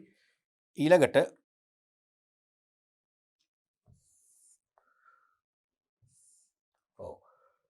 1980 අංක 27 දරන විලවුන් උපකරණ ඖෂධ මනත. ඒත් අර වගේමයි. මේකත් එම දෙපාර්තමේන්තුවෙන්මයි. දැන් ඔයාලා අපි විවිධ විලවුන් වර්ග පාවිච්චි කරනවානේ. පර්ෆියුම්ස් වර්ග, සුවඳ විලවුන් වර්ග, ඒ වගේම මොනවද පවුඩර් වර්ග. අන්න ඒවා අර සෞඛ්‍යයට හානි කර. අපි ඒවා පාවිච්චි කරා මූණේ ගෑවන් පස්සේ මූණේ අපි තුමු කැලල් ඇති වෙනවා. නැත්තම් ඒවා විස වෙනවා. තේරෙනවද? නැත්තම් කසන්න ගන්නවා. මේ කුෂ්ඨ හැදෙනවා. ඒ වගේ ප්‍රශ්නයක් වුණොත් අර වගේමයි සෞඛ්‍ය සේවා අධ්‍යක්ෂ ජෙනරාල්ට, පළාත් සෞඛ්‍ය සේවා අධ්‍යක්ෂකට, DMOට, එහෙම නැත්තම් PHI මහත්මයාට, එහෙම නැත්තම් ආහාර බලධාරීද නැහැ. ආහාර බලධාරීන් සම්බන්ධ නැහැ PHI. PHI මහත්මයා දක්වා කම්ප්ලේන්ට් කරන්න පුළුවන්. ඒතකොට ඒගොල්ලෝ අනිවාර්යෙන් පරීක්ෂණයක් පවත්වලා අවශ්‍ය සහල් ලබා දෙනවා. ඒ සඳහා තමයි මේ නීති ටික දෙන්නේ. ඒ නිසා මතක තියෙන මේ හදිස්සිය ඇහුවොත් ඉඳේට අහන්න පුළුවන්. අපිට ගුරුවත් පොත අනුව අපිට විශ්ලේෂණාත්මකව ගුරුවත් පොත අනුව අපිට විශ්ලේෂණාත්මකව උගන්වන්න නිර්දේශ කළා නැහැ. නමුත් අහනවා. තේරෙනවද? ඊළඟට ඖෂධ නියාමන අධිකාරිය ඩ්‍රග්ස් කන්ට්‍රෝල් ඔතොරිටි වැදගත්ම කාර්යභාරයක් ඉෂ්ට කරන මේකේ. දැන් ලංකාවේ ගොඩක් අය අපි ලෙඩුනේ, අපි හැමෝම ලෙඩුනේ නේ. විවිධ අසනීපනේ. අද කවුද බෙහෙත් නොබන කෙනෙක් ඉන්නේ? කලාතුරකින් ඉන්නේ. අපි අතීතයෙන් අහලා තිනවා අපේ ආච්චි කෙනෙක් හිටියා අවුරුදු 102ක්. මම දන්නේ අවුරුදු 101ක් වෙනකම් පෙන්ඩෝල් පෙත්තක් බීලා නැහැ. අවුරුදු 101ක් වෙනකුණුත් හොඳට පත්තරේ කියෙව්වා. තමන්ගේ කැම්බිම හදාගත්තා. අන්තිම අවුරුදු පොඩ්ඩක් වැටුණා. එවැනි අය දැන් අඩුයිනේ. අද අපිට බෙහෙත් ඕනනේ. එතකොට අන්නේ ලංකාවට ගෙන්වන බෙහෙත් හේත් නැත්නම් ඖෂධ වර්ග පිළිබඳ පරීක්ෂා කළා. සාම්පල් පරීක්ෂා කරලා ඒවා යල්පැනගිය බෙහෙත් නොවේ. ජීවිතයට සෞඛ්‍යයට හානි කර බෙහෙත් නොවේ. නියමිත ප්‍රමිතීන් අනුව පිළිගත් ආයතන වලින් නිෂ්පාදනය කළ බෙහෙත් සහ ඒවා ලංකාවේ සෞඛ්‍ය තත්ත්වයට ගැලපෙනවා කියලා අනුමැතියක් ගන්න ඕනේ. ඒ අනුමැතිය ලබා දෙන ආයතනය තමයි මේක. එහෙනම් කෙලින්ම පාරිභෝගිකයන් වන අපේ ජීවිතය අපේ සෞඛ්‍ය මට්ටම රැක දෙන්න ක්‍රියාත්මක තවත් බලාධිකාරයක්. නමුත් අපිට මේක විග්‍රහ කරන්න කියලා අවසර නැහැ මේ ගුරුවත් පොත අනුව. ඊළඟට ප්‍රාදේශීය සෞඛ්‍ය වෛද්‍ය නිලධාරී කාර්යාලය. ප්‍රාදේශීය සෞඛ්‍ය වෛද්‍ය නිලධාරී කාර්යාලයක් තියෙනවා අනිවාර්යයෙන්. ඒකේ පිළිගත් වෛද්‍යවරයෙක් ඉන්නවා. ඒ තෙන්ට අපිට පුළුවන් ඕනතරම් අපේ පැමිණිලි අරන් යන්න. ගියාම ඒගොල්ලෝ අනිවාර්යයෙන්ම අපිට සාහන සලසා දෙනවා. ඊට අමතරව දිස්ත්‍රික් ලේකම් කාර්යාලය. සෑම දිස්ත්‍රික්කයකටම තියෙන ලේකම් කාර්යාලයක්. නේ? ඒ දිස්ත්‍රික් ලේකම්වරයා ඉන්නෙත් දිස්ත්‍රික් ලේකම්වරයා ඇතුළේ යාගේ කාර්ය මණ්ඩලයේ සැදී පැහැදී ඉන්නෙත් ඒ දිස්ත්‍රික්කයේ ජනතාවගේ සාමාන්‍ය ජන ජීවිතේ හොඳ මට්ටමින් පවත්වාගෙන යාමට අවශ්‍ය පහසුකම් සලසන්නයි.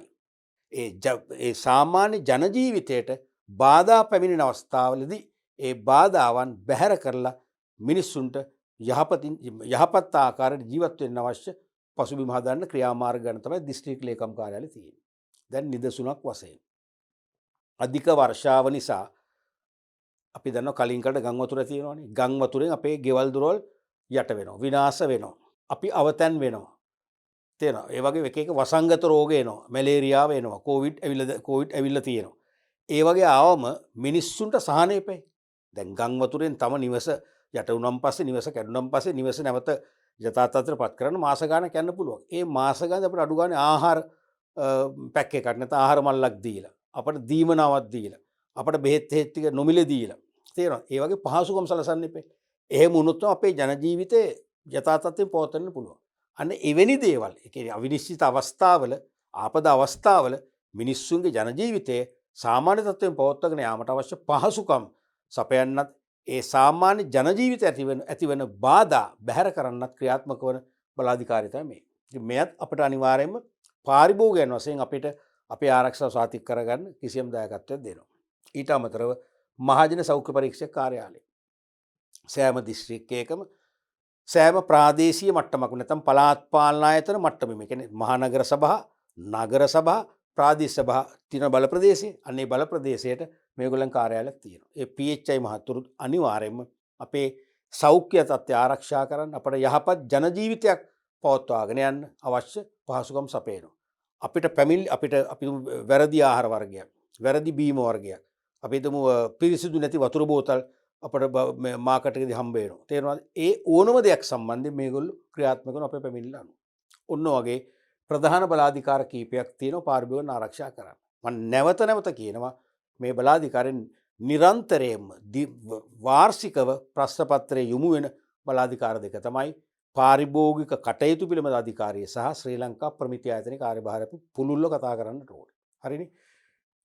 ඊළඟට අපි මුලින්ම කතා කරනවා පාරිභෝගික කටයුතු පිළිබඳ අධිකාරිය. Consumers Affairs Authority.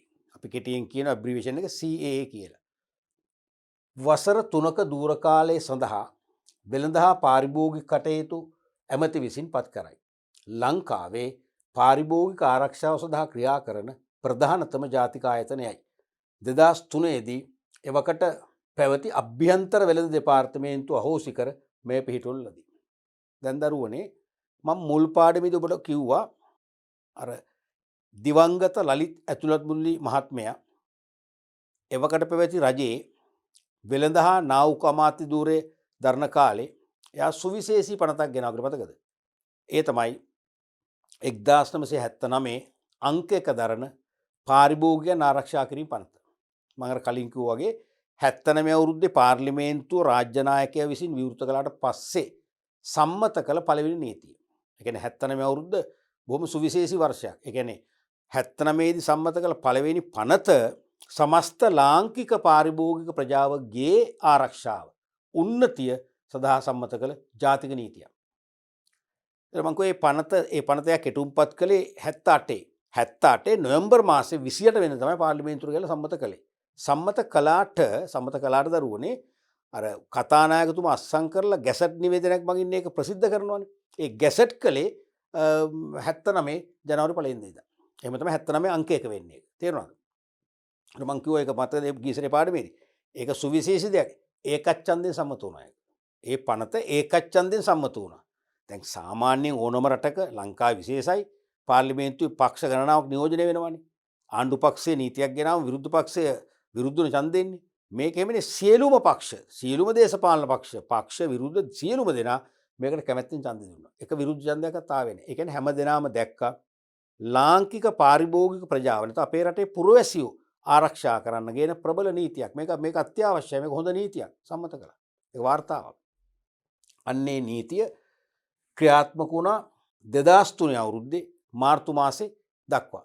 2003 මාර්තු මාසෙන් පස්සේ තමයි මේ අලුත් නීතිය ආවේ. ඒ පැරණි නීතිය අහෝසි කරගෙන මෙහෙම කලක් යනකොට නීති අල්පයින්නවා. ඒ නීති වලට අලුත් ප්‍රතිපාදන ගේන්න ඕනේ. නීති අලුත් කරන්න ඕනේ. අනිවාර්යයෙන්ම දේශපාලන, සමාජීය, සංස්කෘතික, තාක්ෂණික ආදී වශයෙන් පරිසරයේ වෙනස්කම් ඇති වෙනවා. ඒ වෙනස්කම් ඇති වුණාම මේ නීතිය පරණ වෙනවා. පරණ විදිහට අලුත් නීතියක් ගේන්න ඕනේ. එහෙම තමයි මේ නීතිය ආවේ. එතකොට ඒ පැරණි නීතිය ක්‍රියාත්මක කළේ අභ්‍යන්තර වෙළඳ දෙපාර්තමේන්තුව මගින්. තේරුණාද? ඒ ඉන්ටර්නල් ට්‍රේඩ් ඩිපාර්ට්මන්ට් එක අභ්‍යන්තර වෙළඳ දෙපාර්තමේන්තුවේ කටයුතු අහෝසි කරමින් නැත්නම් ඒ දෙපාර්තමේන්තුව ඉවත් කරමින් තමයි අලුත් බලාධිකාරිය ගේන්නේ.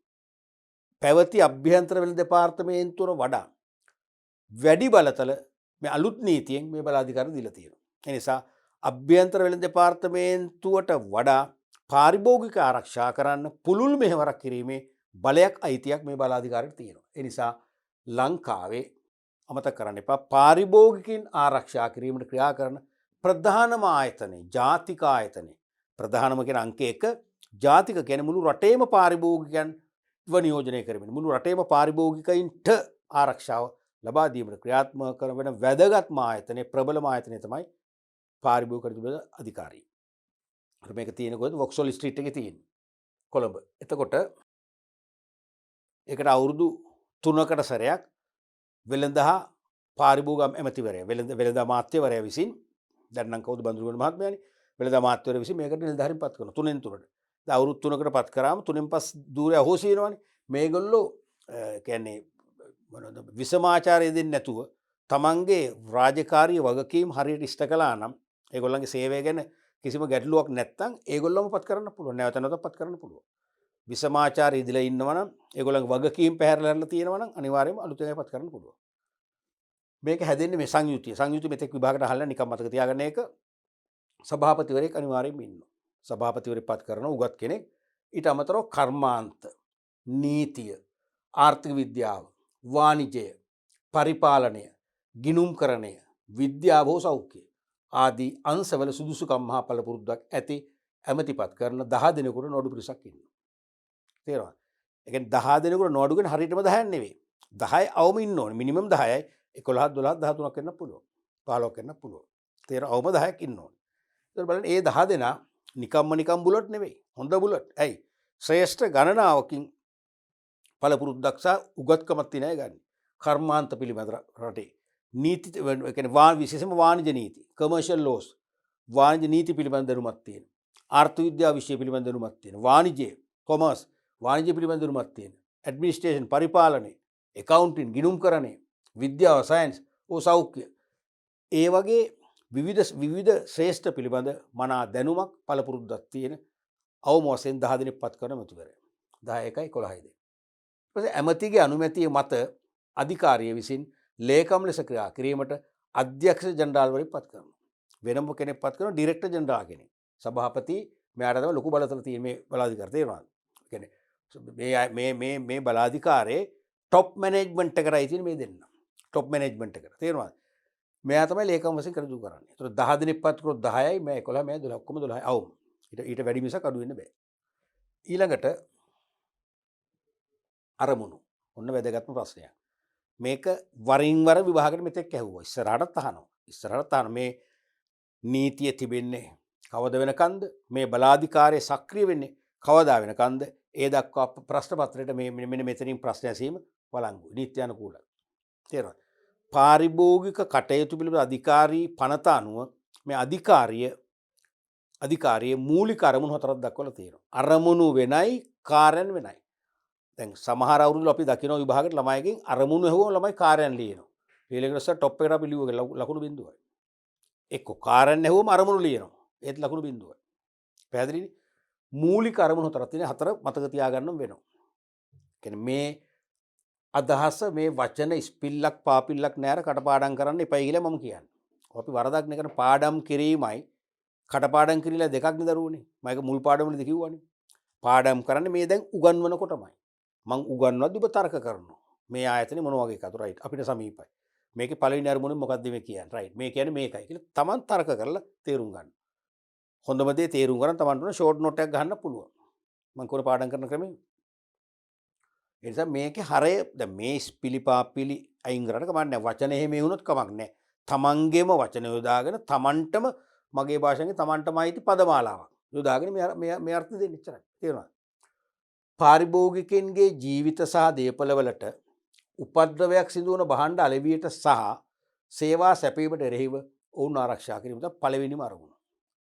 අපිව ආරක්ෂා කරන ප්‍රධානම ජාතික ආයතනය වන පාරිභෝගික කටයුතු පිළිබඳ අධිකාරී අංක 1 අරමුණ ඕකයි. හරි ලේසි මතක තියන්න මේක. මොකද්ද? අපේ ජීවිත හා දේපළවලට. දැන් යම් භාණ්ඩ හා සේවා වලින් වෙන්නේ එක්ක අපේ ජීවිතවලට හානියක් වෙනවා, එක්ක අපේ දේපළවලට හානියක් වෙනවා නෙමෙයි. දැන් බාල විදුලි උපකරණ ගෑල්ල සවිකලොස් සමහරට පුංචි අකුණක් ගහුවොත් මුළු ඒ ඔක්කොම පුපුරලා ගිහලා බිත්ති දෙවෙන්න පුළුවන්. ඒකයි ඒ වගේ පාරිභෝගිකයන්ගේ ජීවිත හා දේපළවලට උපද්‍රවයක් හානියක් වෙන්න පුළුවන් භාණ්ඩ අලෙවි කිරීමට සහ හරිද සේවා සැපීමට. හරි භාණ්ඩ නම් අලෙවි කරනවා, සේවා සපයා දෙනවා. තේරෙනවද? සැපීමට එරෙහිව අපිව ආරක්ෂා කිරීම. ඉතින් ඕක චුට්ටක් වෙනස් වුණාට කමක් නැහැ. අපි දුන් කෙනෙක් ලියනවා පාරිභෝගිකයේ ජීවිත හා දේපළවලට හානි කරන භාණ්ඩ හා සේවා අලෙවිට එරෙහිව ඔවුන් ආරක්ෂා කිරීම. ඒත් ගැටලුවක් නෑ. ඒත් ගැටලුවක් නෑ. හරිම ක්‍රමේ මං කිව්වේ ජීවිත හා දේපළවලට උපද්‍රවයක් සිදුවන භාණ්ඩ අලෙවියට සහ භාණ්ඩ අලෙවි කරනවානේ. සහ සේවා සැපීමට එරෙහිව පාරිභෝගිකයන් ආරක්ෂා කිරීම. ඉතින් අඩුම ගානේ ඔයගොල්ලෝ ලියුවත් විභාගයට පාරිභෝගිකයන්ගේ ජීවිත හා දේපළවලට උපද්‍රවයක් වෙන හානි කරන ඒත් ඇති. හානි කරන භාණ්ඩ හා සේවා සැපීමට එරෙහිව ඒත් ප්‍රශ්නයක් නෑ. මේ දෙකක් නැතුව. තේරෙනවද? මතකයිනේ පළවෙනි එක. දෙවෙනි එක. අසාධාරණ වෙළඳපිළිවෙත් වලට විරුද්ධව පාරිභෝගිකයන් ආරක්ෂා කිරීම සහ පාරිභෝගිකයන්ගේ අයිතිවාසිකම් වලට නිසි සැලකිල්ල දැක්වීමට සහතික වීම. දෙවන අරමුණ. අසාධාරණ වෙළඳපිළිවෙත් තියෙනවා. වෙළෙන්දෝ සාධාරණ නොවන වෙළඳපිළිවෙත් අනුගමනය කරනවා. දැන් අපි තුමු රාජ්‍ය අයවැය ලේඛනයක් එන්න ලං වෙනකොට අයවැයට සතියක් දෙකක් මාසයක් වගේ තීද්දි ඇතැම් භාණ්ඩ සංගවනවන වෙළෙන්දෝ. අසාධාරණ වෙළඳපිළිවෙත්. දැන් අපි දන්නවා සෑම අවුරුද්දකම අයවැයෙන් නිතැතින්ම මිල වැඩි වෙන භාණ්ඩ තියෙනවනේ. ලංකාවේ මත්පැන් සිගරට්. ඕක හැමෝම දන්න එකක්නේ. සමහරට වෙනත් භාණ්ඩ මිල අඩු කරන්න පුළුවන්. අඩු කරපු අවස්ථා තියෙන ඕන තරම් ඉතිහාසයේ. තේරුණාද? නමුත් ඉතිහාසයේ කවදාකවත් අහලා තියෙනවද සිගරට් සහ මත්පැන් අඩු වුණා කියලා වෙන්නේ නැහැ. ඒක දන්නවා. ඉතින් ව්‍යාපාරිකයෝ මොකද කරන්නේ? මත්පැන් බෝතල් ස්ටොක් කරගන්නවා. ලක්ෂ ගානක් ස්ටොක් කරනවා. සිගරට් කෝටි ගානක් ස්ටොක් කරනවා. රුපියල් 5කින් වැඩි සිගරට් කෝටියක් ඒජන්සියක් රඳවගත්ත කියන්නකෝ. රුපියල් 5කින් වැඩි කරු මොකද වෙන්නේ? කෝටි 5යි ලාභය. අන්න ඒව අසාධාරණ පිළිවෙල. එතනදී සිල්ලර වෙලෙන්දුත් සංගව ගන්නවා. තොග වෙලෙන්දුත් සංගව ගන්නවා. තේරෙනවද? සංගවගෙන විතරක් නෙවෙයි. සිගරට්ටුවක් දෙන්නේ තේකක් බිව්වොත්. අන්න කොන්දේසාක තලියක් දානවා. අසාධාරණ වෙළඳ පිළිවෙල. එහෙම නැත්නම් අපි හිතමු යම් කිසි භාණ්ඩයක් අපි ඉල්ලනවා කිලෝ 10ක්. කියන බෑ කිලෝ 10ක් දෙන්න බෑ කිලෝ 5යි. කිලෝ 10ම ගන්න නම් අරකිනුත් කිලෝ එකක් ගන්න ඕන. අන්න ඒ වගේ අසාධාරණ වෙළඳ පිළිවෙල. එහෙම නැත්නම් අපි භාණ්ඩ සපයන්න කිරිපිටි දෙන්නම් අපිට ලබන සතියේ කිරිපිටි එනවා.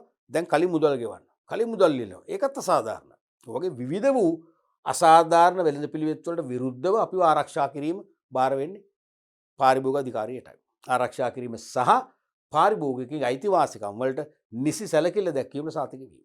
එහෙනම් අසාධාරණ වෙළඳ පිළිවෙත් වලින් පාරිභෝගිකයන් ආරක්ෂා කර ගැනීමයි අපේ අයිතිවාසිකම් තියෙන පාරිභෝගික අයිතිවාසිකම් වලට නිසි සැලකිල්ල. ඒ කියන්නේ ඒ අයිතිවාසිකම් කඩ වෙන ආකාරයෙන් ක්‍රියාත්මක වෙනවද නැද්ද කියලා සොයා බලන්න නිරීක්ෂණය දෙන්න අනිවාර්යෙන් පාක අධිකාරිය සදී පැහැදී ඉන්නවා.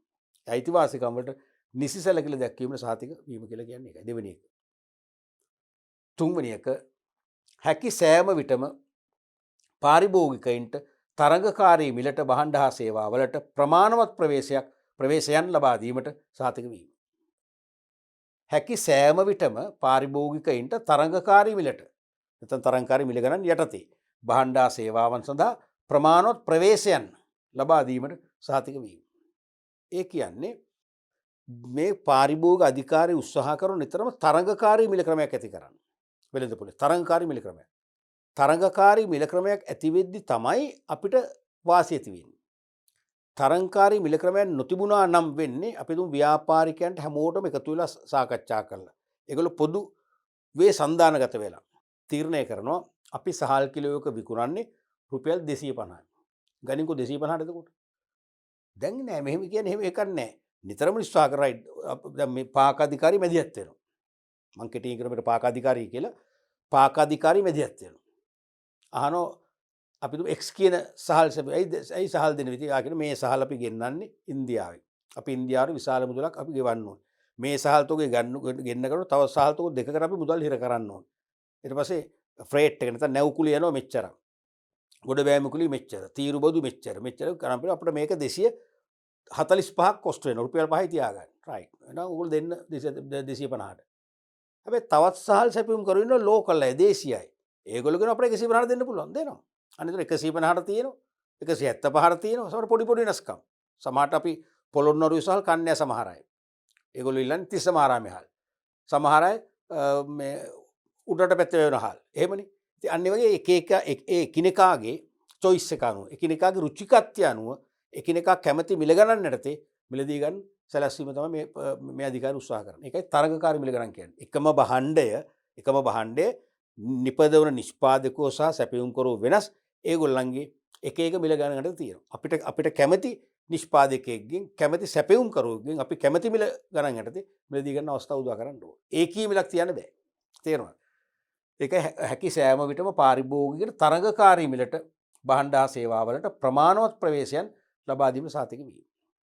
හතරවෙනි අරමුණ අවසාන එක අසාධාරණ වෙළඳ පිළිවෙත්. සමහර වෙළඳ පිළිවෙත් අසාධාරණයි. අසාධාරණ වෙළඳ පිළිවෙත් සීමිත වෙළඳ පිළිවෙත්. මොකක්ද ඒ කියන්නේ? සීමිත වෙළඳ පිළිවෙත් කියන්නේ දැන් යම් ප්‍රදේශයක එක්ක දිස්ත්‍රික්කයක එක්ක පළාතක නැත්නම් රටේම ජාතික මට්ටමේ වෙළඳුන්ට පුළුවන් සන්දානගත වෙන්න. සන්දානගත වෙලා ඒගොල්ලෝ හැමෝම තීරණය කරනවා අපි සතියකට මාකට් එකට දාන්නේ මෙච්චරයි බහන්න. ස්ටොක් එක දාන්නේ මෙච්චර. අනිත් එක දාන්න පුළුවන්. දාන්නේ. දාලා අපි පොඩි හිඟයක් පොඩි ඒ කියන්නේ බොහොම ලාවට බහන්න හිඟයකුත් ඇති කරනවා. ඇති කරලා මිලෝඩි කරලා විකුණනවා. අන්න සීමිත වෙළඳ පිළිවෙල. අන්න සීමිත වෙළඳ පිළිවෙල. Tamanට අවශ්‍ය සැපයුම කරන්න පුළුවන්කම තියෙද්දි එසේ නොකර හැමෝම සාමූහිකව පොදු එකගත්වර ඇවිල්ලා සීමා කරලා දාලා මිලෝඩි කරලා විකුණනවා. සීමිත වෙළඳ පිළිවෙල. වැරදි. හෝ වෙළෙන්දන් විසින් සිදු කරන වෙනත් යම් ආකාරයක පාරිභෝගික සූරාකෑම් වලට එරෙහිව සහනයක් ලබා දීම. කරුණු තුනක් කිව්වා. එකක් අසාධාරණ වෙළඳ පිළිවෙත්. අනිත් එක සීමිත වෙළඳ පිළිවෙත්. හෝ පාරිභෝගිකයා සූරාකෑමට ලක් කරන වෙළෙන්දන් විසින් ඉටු කරන වෙනයම් වූ ආකාරයක ක්‍රියාවන් සම්බන්ධයෙන් එරෙහිව සහන සලසා දීම. අසාධාරණ වෙළඳ පිළිවෙත් තුළින් සීමිත වෙළඳ පිළිවෙත් තුළින් නැත්නම් වෙළෙන්දෝ විසින් සිදු කරන යම් ආකාරයක පාරිභෝගික සූරාකෑම් නැමැති ක්‍රියාවකට එරෙහිව හැම වෙලාවෙම මේ කියන්නේ වෙළෙන්දර දඩුවම් දීලා විතර හරියන්නේ නැහැ. අපිට සහන සලසා දීම. එහෙනම් අපිට එක්කෝ දීපු මුදල් ආපසු අරන් දෙයි. නැත්නම් අලුත් භාණ්ඩ තෝගයක් අපිට අරන් දෙයි. නැත්නම් අපිට සල්ලි තියෙනවා. අපිට ප්‍රශ්නයක් නැහැ. අපිට ඕනේ මේක මෙතනින් නවත්තන්න. එහෙනම් අපේ ඉල්ලීම මත අපි වෙනුවෙන් ඒ අසාධාරණේ කරපු වෙළෙන්ද ව්‍යාපාරිකයා ලව්වා අපි වෙනුවෙන් අපි නම් කරන මහලු නිවාසයකට නම් කරන ළමා නිවාසයක සංවර්ධනය සඳහා කිසියම් මුදලක් පරිත්‍යාග කරන්න කියලා පිළිගන්න පුළුවන්. ඒ දේ කරව ගන්න පුළුවන්. ඒකයි තේරෙනවද? එරෙහිව යම් සාහනයක් කො මේකයි. සාහන කියන්නේ අපිට මුදල් ආපසු දීම විතරක් නෙවෙයි. අපට අලුත් භාණ්ඩයක් ලබා දීම පමණක් නෙවෙයි. තේරෙනවද? අපේ අවශ්‍යතාව මත අපේ ඉල්ලීම මත අප වෙනුවෙන් අපි කියන අපිට සල්ලි එපා. අපිට සල්ලි ප්‍රශ්නයක් අපිට සල්ලි තියෙනවා. අප වෙනුවෙන් ළමා නිවාසයකට පරිත්‍යාග කරන්න. තේරෙනවද? අන්න ඒ වගේ ඉල්ලීම් කරන්න පුළුවන්. මෙන්න මේ වගේ මූලික අරමුණු හතරක් ක්‍රියාත්මක වෙනවා පාරිභෝගික අධිකාරිය. අපි ඊළඟ කොටසට යන් අධිකාරී කාර්යයන්. දැන් අධිකාරී අරමුණු හතරනේ. ඒක ඉඳහිට තමයි විභාගයට අහන්නේ. නමුත් මේක එහෙම නෙවෙයි දරුවනේ. මේක පුතේ දිගින් දිගටම විභාගයට අහනවා. දිගින් දිගටම අහනවා. එක්කෝ ව්‍යුහගත ප්‍රශ්නයක් නැත්නම් වාස්තුවික ප්‍රශ්නයක්. වාස්තුවිකට එක්කෝ MCQ ප්‍රශ්නයක් නැත්නම් හිස්තැන් පුරවන ප්‍රශ්නයක් නැත්නම් කෙටි නිශ්චිත ප්‍රශ්නයක් වශයෙන් සාමාන්‍යයෙන් අහනවමයි. කාර්යයන් ගොඩක් තියෙනවා. අපි කියන කීපයක් කරමු. මේන් කැමති Tamanට පහසුයි කියලා හැඟෙන්න. මොකද මේක නම් කරලා අහන්න බය වෙන්න එපා. ඒක තේරුණා? පාරිභෝගික අධිකාරී පනත අනුව අධිකාරීට ප්‍රවෘත්ති කාර්යයන් 16ක්. එතකොට 16ක් තියෙනවා. ඒකෙන් පස්වෙනි එක මොකද්ද? එහෙම අහන්න බය වෙන්න එපා. තේරුණාද? ඒ වගේ අහන්නේ නැහැ. ඔබට කැමති. ඔබට දැනෙන පහසුයි කියලා හිතන කාර්යයන් හතර මතක තියාගන්න. දැන් මගේ අත්දැකීම අනුව මම මේව ඉගෙන ගන්නකොට මට මතක හිටින්නේ 3 7 10 15 නම් මම ඒක මතක තියාගන්නවා. ඔබට මතක 1 2 3 4 නේද? ඒක මතක තියාගන්න. තේරෙනවද? මොනවා හරි හතරක්. මැක්සිමම් හතරයි. බය වෙන්න එපා. හයක් අහන්නේ නැහැ. පැහැදිලිව. මම වා කියන එකට. උපරිමාණය හතරයි. නැත්තම් දෙකයි. පළවෙනි එක තමයි ව්‍යවසායන් අතර සීමාකාරී කිවිසුම් පාලනය කිරීම හෝ ඉවත් කිරීම. මේ ව්‍යවසායන් කියන්නේ මොකද්ද? විවිධ ව්‍යාපාර සංවිධාන. ව්‍යාපාර කටයුතු තුළ නියුක්ත නිෂ්පාදන වේවා, කර්මාන්ත වේවා, අලෙවිකරණ වේවා, බෙදාහරින වේවා, ප්‍රචාරණය කරන වේවා ව්‍යාපාරිකයන්ට අපි පොදුවේ මේ පනත නම් කරනවා ව්‍යවසායන් කියලා. ව්‍යවසාය කියන්නේ ව්‍යවසායන්. තේරුණාද? ඒ ව්‍යවසායන් අතර සීමාකාරී කිවිසුම් ඇති වෙනවා නම් ඒක පාලනය කිරීම හෝ ඉවත් කිරීම. මං ඉස්සෙල්ලා කිව්වා වගේ සීමාකාරී කිවිසුම් කියන්නේ අපි හිතමු ලංකාවේ මොනවා හරි භාණ්ඩයක් සපයන සැපයුම් කරු 10 දෙනෙක් ඉන්නවා කියලා මූලිකව. ඒ 10 දෙනා සාකච්ඡා කරලා වෙළඳ පොළට සපයන සැපයුම සීමා කරනවා. 100 සපයන්නේ 150 දෙන්නේ. ඒකෙන් වෙන්නේ මොකද්ද? වෙළඳ පොළේ භාණ්ඩ හිඟ වෙනවා. මිනිස්සු මිල වැඩි ඉකොත් මොකද වෙන්නේ? බයට ගන්නවා. තේරෙනවද? අන්න එවැනි දේවල් පුළුවන් තරම් එක්ක පාලනය කරන්න. නැත්නම් සම්පූර්ණයෙන්ම ඉවත් කරන්න කටයුතු කරන්න පාලක අධිකාරියයි. පාරිභෝගික කටයුතු පිළිබඳ අධිකාරියට පුළුවන් අන්න එවැනි තත්ත්වයන් මෙල්ල කරන්න. පළවෙනි එක. මත දැන් ලේසියිනේ. ව්‍යවසායන් අතර එකිනෙක ව්‍යාපාරයන් අතර සීමාකාරී කිවිසුම් තියෙනවා. ඒකට අපිට අහිත කරා ඒවා. සීමාකාරී කිවිසුම් පාලනය කිරීම හෝ ඉවත් කිරීම. දෙවෙනි එක තමයි වෙළඳ පොළ ඇතුළත හෝ වෙළඳ පොලේ සැලකිය යුතු කොටසක දේශීය වෙළඳාම හෝ ආර්ථික සංවර්ධනය පිළිබඳ ආධිපත්‍ය තත්ත්වයන් අනිසි ලෙස යොදා ගැනීම නැති කිරීම. එක්කෝ අපේ ඉන්ටර්නල් ට්‍රේඩ් එක දේශීය වෙළඳ පොළ ඇතුළේ නැත්නම් වෙළඳ පොලේ සැලකිය යුතු කොටසක එක්කෝ සමස්ත වෙළඳ පොලේ නැත්නම් වෙළඳ පොලේ සැලකිය යුතු කොටසක අපි හිතමු යම් පළාතක යම් දිස්ත්‍රික් එකක කොටසක දේශීය වෙළඳාම හෝ ආර්ථික සංවර්ධනය පිළිබඳ ආධිපත්‍ය තත්ත්වයන් දේශීය වෙළඳාමට හෝ ආර්ථික සංවර්ධනයට අදාළව ආධිපත්‍ය තත්ත්වයන් අනිසි ලෙස යොදා ගැනීම නැති කිරීම තවත් කාර්යයක්. මොකද්ද මේ ආධිපත්‍ය තත්ත්වයන් කියන්නේ? මොකද්ද මේ ආධිපත්‍ය තත්ත්වයන් කියන්නේ? ආධිපත්‍ය කියන්නේ ඒ කියන්නේ ඒකාධිකාර අනිසි ඒකාධිකාර. තේරුණාද?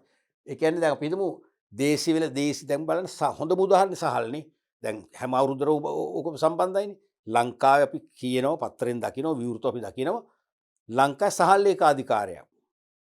අපි ප්‍රදේශ නොකියමුකෝ යම් කිසි දිස්ත්‍රික්කයක යම් කිසි පළාතක ප්‍රධාන සහල් මූලිකයෝ කීප දෙනෙක් ඉන්නවා. ඒගොල්ලෝ තමයි මේ සහල් මේ මාපියවල හැමදාම ලංකාවේ ඇති කරන්නේ. ඒගොල්ලෝ සහල් මිලදී ගන්නව ගොවින්ගෙන් ගබඩාවල ස්ටොක් කරගන්න ඒගොල්ලන්ට ඕන විදිහට තමයි මාකටට දාන්නේ. ඉතින් හැමදාම හාල් මිල එකම මට්ටමේ. හෝ වැඩි වෙනවා. දැන් හාල් මිල අඩු වෙන්නේ නැහැ නේ කවදාවත්. වැඩි වෙනවනේ. දැන් ඔබට මතක ඇති ලංකාවේ සහල් දැන්ට අවුරුදු 4කට 5කට වගේ උඩ දිවෙනකම්ම සහල් කිලෝකට රුපියල් 50 60 මට්ටමේ තිබුණානේ. මේ එකපාරට එක සිගන ගණන් වලට ගන්න කොහොමද? ලංකාවේ තියෙනවනේ. ලංකාව මිනිස්සු වවනවනේ තාම. මේ වගානකර ඉන්නේ නැහැ නේ. මොකද මාෆියාව. ඒක තමයි ආධිපත්‍යත් කියන්නේ. ඒගොල්ලෝ ඒක ආධිපත්‍ය කරගෙන. ඒගොල්ලෝ විශාල ධනයක් ආයෝජනය කරලා විශාල තොග වශයෙන් බල්ක් බයින්නේ විශාල තොග වශයෙන් මිලදී ගන්නවා. කුඩා තොගත් ගන්න හැමෝගෙම ගන්න. අරගෙන ඒගොල්ලන්ගේ ළඟ ස්ටොක් එකක් තියාගන්න. ඒගොල්ලෝ තමයි තීරණය කරන්නේ මේ මාසේ කොච්චර හල් මුදා හරිනවද. මොන මිලටද දෙන්නේ? ආධිපත්‍ය. ඒ කියන්නේ අසාධාරණ ඒකාධිකාර. අන්නෙවෙනි තත්ත්වයන් තියෙනවා ඒවා නැති කිරීමට ක්‍රියා කිරීම ප්‍රධාන කාර්යයක් වෙනවා පාරිභෝගික අධිකාරිය. 3 දේශීය හෝ ජාත්‍යන්තර වෙළඳාමට හෝ ආර්ථික සංවර්ධනයට අහිතකර ලෙස බලපාන තරංකාරීත්වය පිළිබඳ අවහිරයක් නැති කිරීම.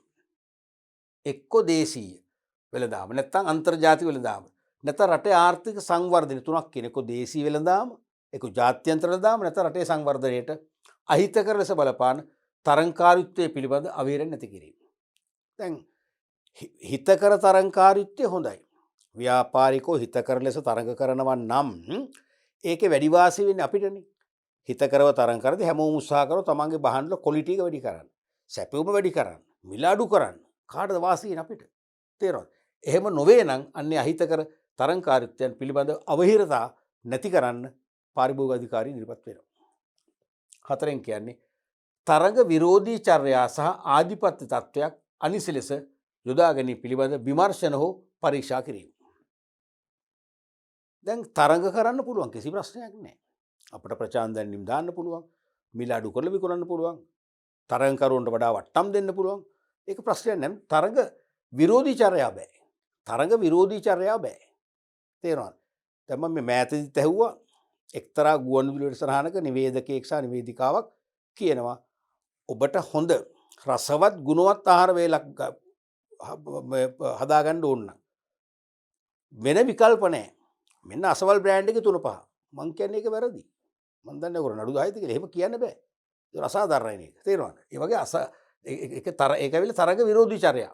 ඒ තරඟ විරෝධී චර්යා සහ ආධිපත්‍යත්වයන් අනිසි ලෙස යොදා ගැනීම පිළිබඳ විමර්ශන හෝ පරීක්ෂා කිරීම. තරඟ විරෝධී චර්යා කරනවා නම් අර වගේ ඒකාධිපති තත්ත්වයන් ආධිපත්‍ය කියන්නේ වෙළඳ පොලේ ආධිපත්‍ය තියෙන තමන් තමයි අනිකුත් ව්‍යාපාරික අනුකරණය කරනවා. තමන් ගන්න තීරණ අනිත් අය අනුමත කරනවා. තමන් කිව්වොත් මං විකුණන හාල් කිලෝ රුපියල් 200 කියලා අනිත් අය 200. අන්න ආධිපත්‍ය තත්ත්වයන්. අන්න එවැනි තත්ත්වයන් පිළිබඳ විමර්ශනය සහ පරීක්ෂා කිරීම කරන්නේ පාරිභෝගික අධිකාරිය. ඊළඟට පස්වෙනිගෙන් කියන්නේ භාණ්ඩ හා සේවා සපයන තැනැත්තන් අතර ඵලදායී තරංකාරීත්වය පවත්වා ගැනීම හා ප්‍රවර්ධනය කිරීම. භාණ්ඩ හා සේවා සපයන සැපයුම් කරු අතර කියන්නේ ඵලදායී තරංකාරීත්වයක් කමක් නැහැ. විනාශකාරී තරංගයක් නෙවෙයි. ඵලදායී තරංකාරීත්වය නිතරම පවත්වා ගැනීමට උනන්දු කරනවා, ප්‍රවර්ධනය කරනවා පාරිභෝගික අධිකාරිය. මොකද හේතුව භාණ්ඩ හා සේවා සපයන සැපයුම් කරු අතර ඵලදායී සුමට තරංගයක් තියෙන එක හොඳයි. එතකොට ඉක්මනින් වෙළඳ පොළ සපයන්න පුරුදු වෙනවා. අඩු මිලට දෙන්න පුරුදු වෙනවා. ක්වොලිටි භාණ්ඩ, ගුණාත්මක භාණ්ඩ සපයන්න පුරුදු වෙනවා. කාටද වාසිය අපිට? තේරෙන නිසා ඵලදායී තරංකාරීත්වය අවශ්‍යයි. ඵලදායී තරංකාරීත්වය නැත්තම් සමහරට අපිට යල්පැනගේ භාණ්ඩ මිලදී ගන්න වෙයි. වැඩි මිලට ගන්න වෙයි. දැන් තරංගයක් තියෙනවා. ඵලදායී අපිට වාසියක් එනවා. හයෙන් කියන්නේ මිලදී ගැනීමට තබා ඇති භාණ්ඩ හා සේවාවල තත්වය, ප්‍රමාණය, ශක්තිය, පිරිසිදුකම, ප්‍රමිති සහ මිල පිළිබඳ පාරිභෝගින් දැනුවත් කිරීම. ඒකත් හොඳ සේවාවක්. දැන් වෙළඳ පොලේ විවිධ වෙළඳසැල් වල මිලදී ගන්න තබා තියෙන භාණ්ඩ තියෙනවනේ භාණ්ඩ සේවා. ඒවා අපි මිල දන්නේ. අපි කීයකෝ තරංග වෙන මෝඩ වගේ. අපි නම් කියනවා මෙන්න මේ භාණ්ඩ මිල මේකයි. මේ මිලෙන් එහා ගන්න එපා මිල. තත්වය. ඒවා ප්‍රමිතිය. ඒකට තියෙනවා SLS ප්‍රමිතිය. නැත්නම් විදාතා ප්‍රමිතිය තියෙනවා. විදාතා ලාංඡනය නැත්නම් ගන්න එපා. ISO ප්‍රමිතිය තියෙනවා. ISO ලාංඡනය නැත්නම් ගන්න එපා. අපි දැනුවත් කරනවා. අනික ඒකේ ප්‍රමාණය මොන වගේ ප්‍රමාණයක්ද? මොන වගේ ග්‍රෑම් ප්‍රමාණයක් තියෙන්න ඕනද? මොන වගේ මිලිලීටර් ප්‍රමාණයක් අඩංගු වෙන්න ඕනද? අපි දන්නවා. ඒක බලලා ගන්න. අනිත් ශක්තිය. මෙන්න මේ වගේ ශක්තියක් තියෙන්න ඕන. පිරිසිදුකම පිළිබඳව දැනුවත් කරාම අපි දන්නවා. එතකොට නිවැරදි තේරීමක් කරන්න. වෙළඳ පොලේදී නිවැරදි භාණ්ඩයක් තෝරාගෙන නිවැරදි පරිභෝජනය කරන්න අපට අවකාශ සලස්සනවා. ඊළඟට 7 වෙනි එක තරඟකාරීත්වය අඩු වෙළඳ පොලක් පවතින අවස්ථාවලදී වෙළඳ පොලේ තරංකාරී මිල ප්‍රවර්ධනය කිරීම.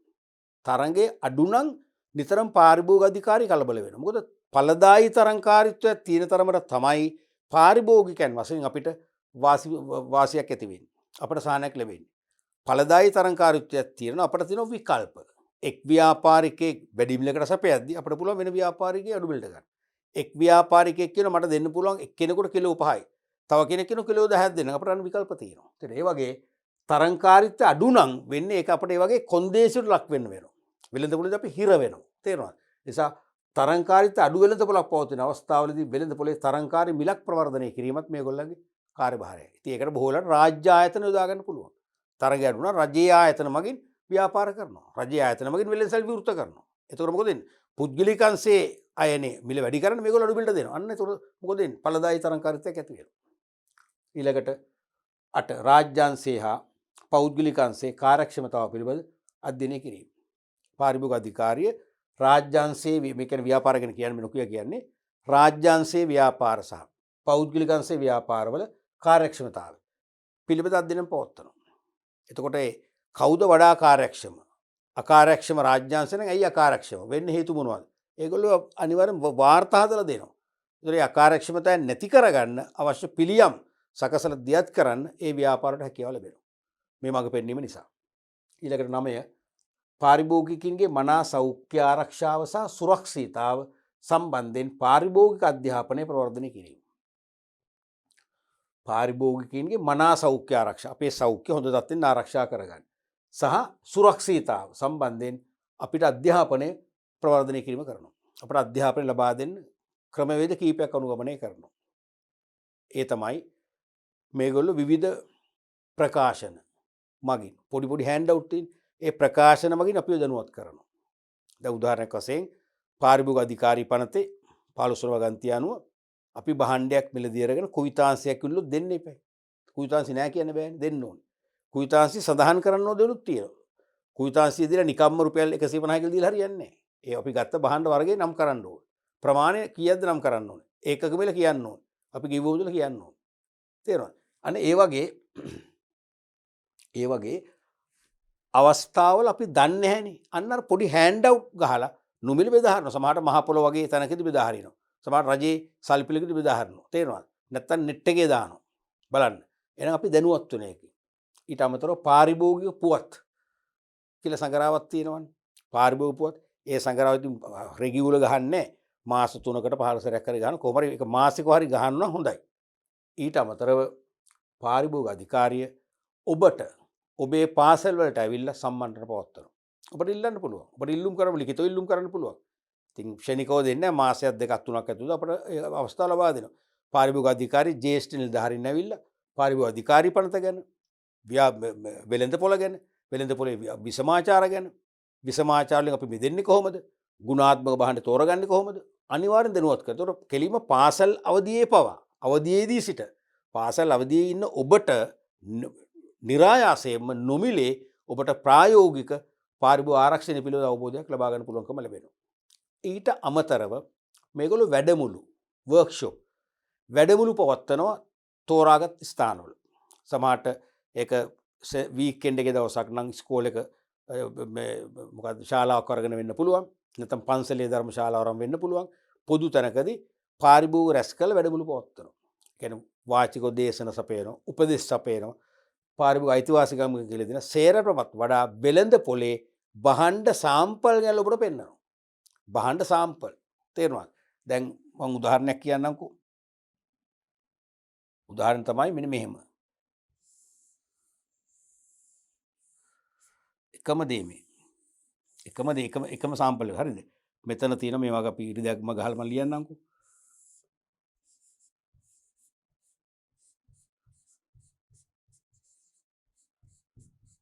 මේකත් ඔයගෙ ලියන්නම්කෝ.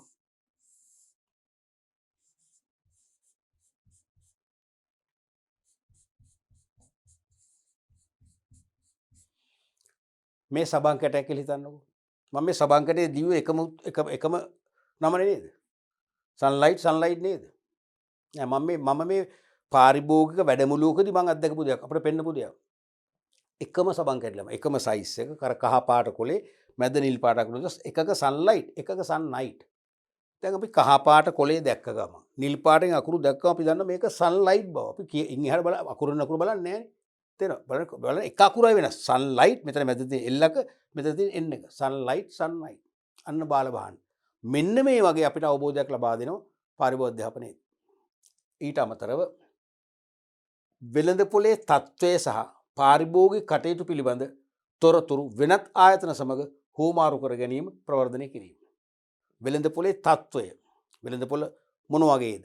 යහපත් තත්ත්වයෙන් තියෙනවද? භාණ්ඩ හිඟ තත්ත්වයක්ද තියෙන්නේ?